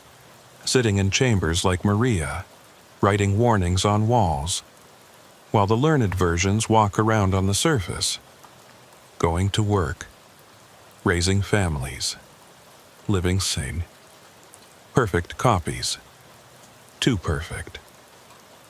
I'm writing this down because I need to know if I'm still real, if I'm still the person who went into that cave 3 years ago, or if I'm something else now, something that thinks it's me, something that's learning to be human, one day at a time.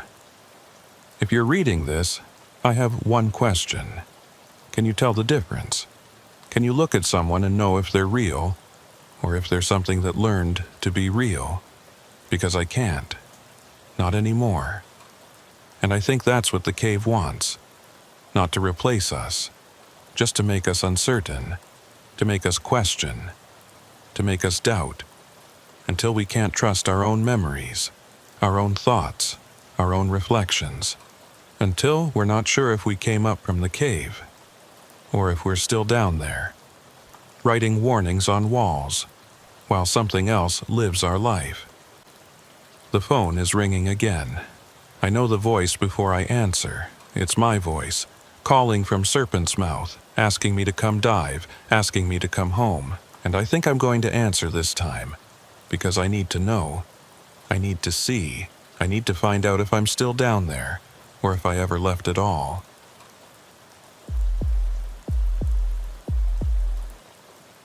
There was no official record of the Greystone incident. No report filed, no rescue logged, no body recovered. I'm writing this because I need it to exist somewhere. Even if no one believes it. Even if it gets deleted. Even if I delete it myself. This happened in February 2022. A call came through private channels. Not dispatch, not official. A number I didn't recognize. We need a recovery, Greystone Cave. Can't go through official channels. We'll pay double your rate. Cash. I should have said no. Should have asked questions. But the money was good, and I'd done quiet recoveries before. Family disputes, insurance complications, people who wanted closure without paperwork. I met them at the site. 2 men, they didn't give names. One was older, maybe 60. The other was younger, nervous. They had equipment, professional gear, but their hands were shaking. "There's a diver down there," the older man said. "We need you to bring him up. No questions, no reports. You never heard of Greystone Cave. How long has he been down? Doesn't matter. Just bring him up." The entrance was hidden, overgrown. No markers, no signs. Like nobody wanted this cave to be found. I should have left then.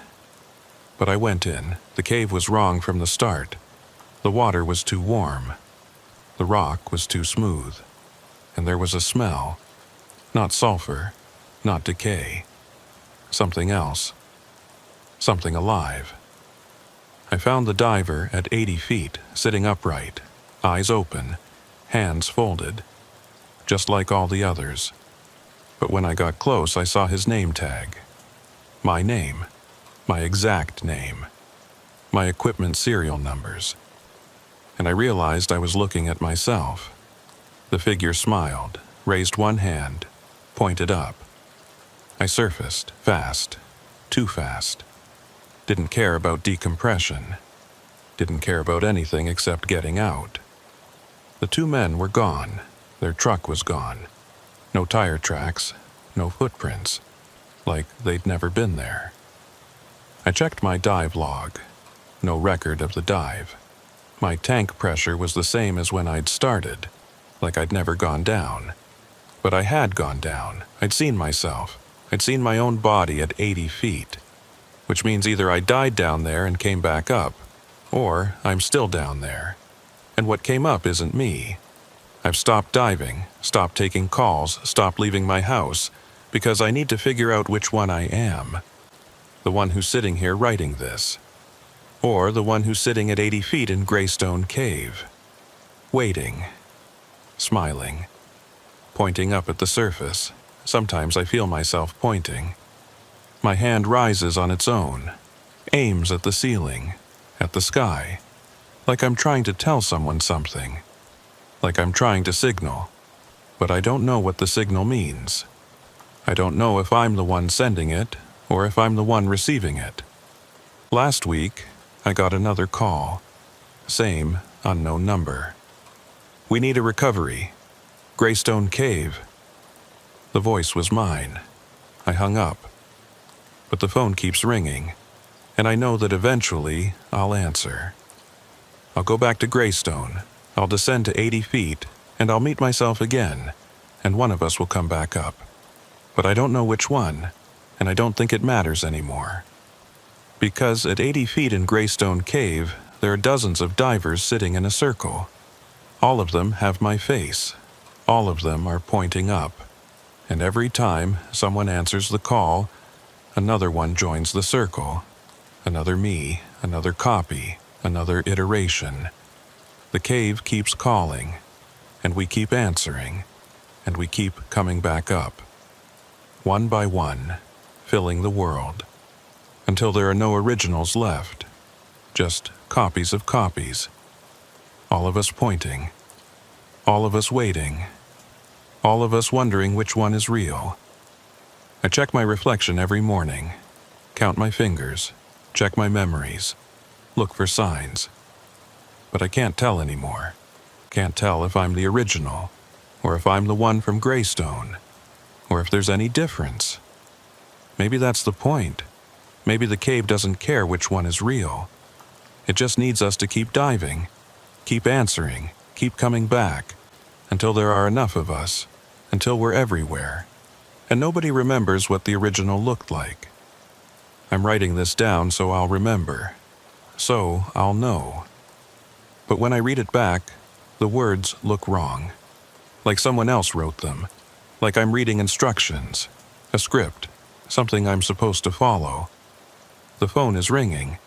I know what the voice will say. I know what I'll answer because I've done this before. Many times. I just don't remember which time this is or how many more times I'll have to do it. The cave is calling, and I'm already reaching for the phone. Already saying yes. Already packing my gear. Already driving to Greystone, where I'm waiting. At 80 feet. In a circle with all the others, all of us pointing up. All of us smiling. All of us ready to come back. One more time.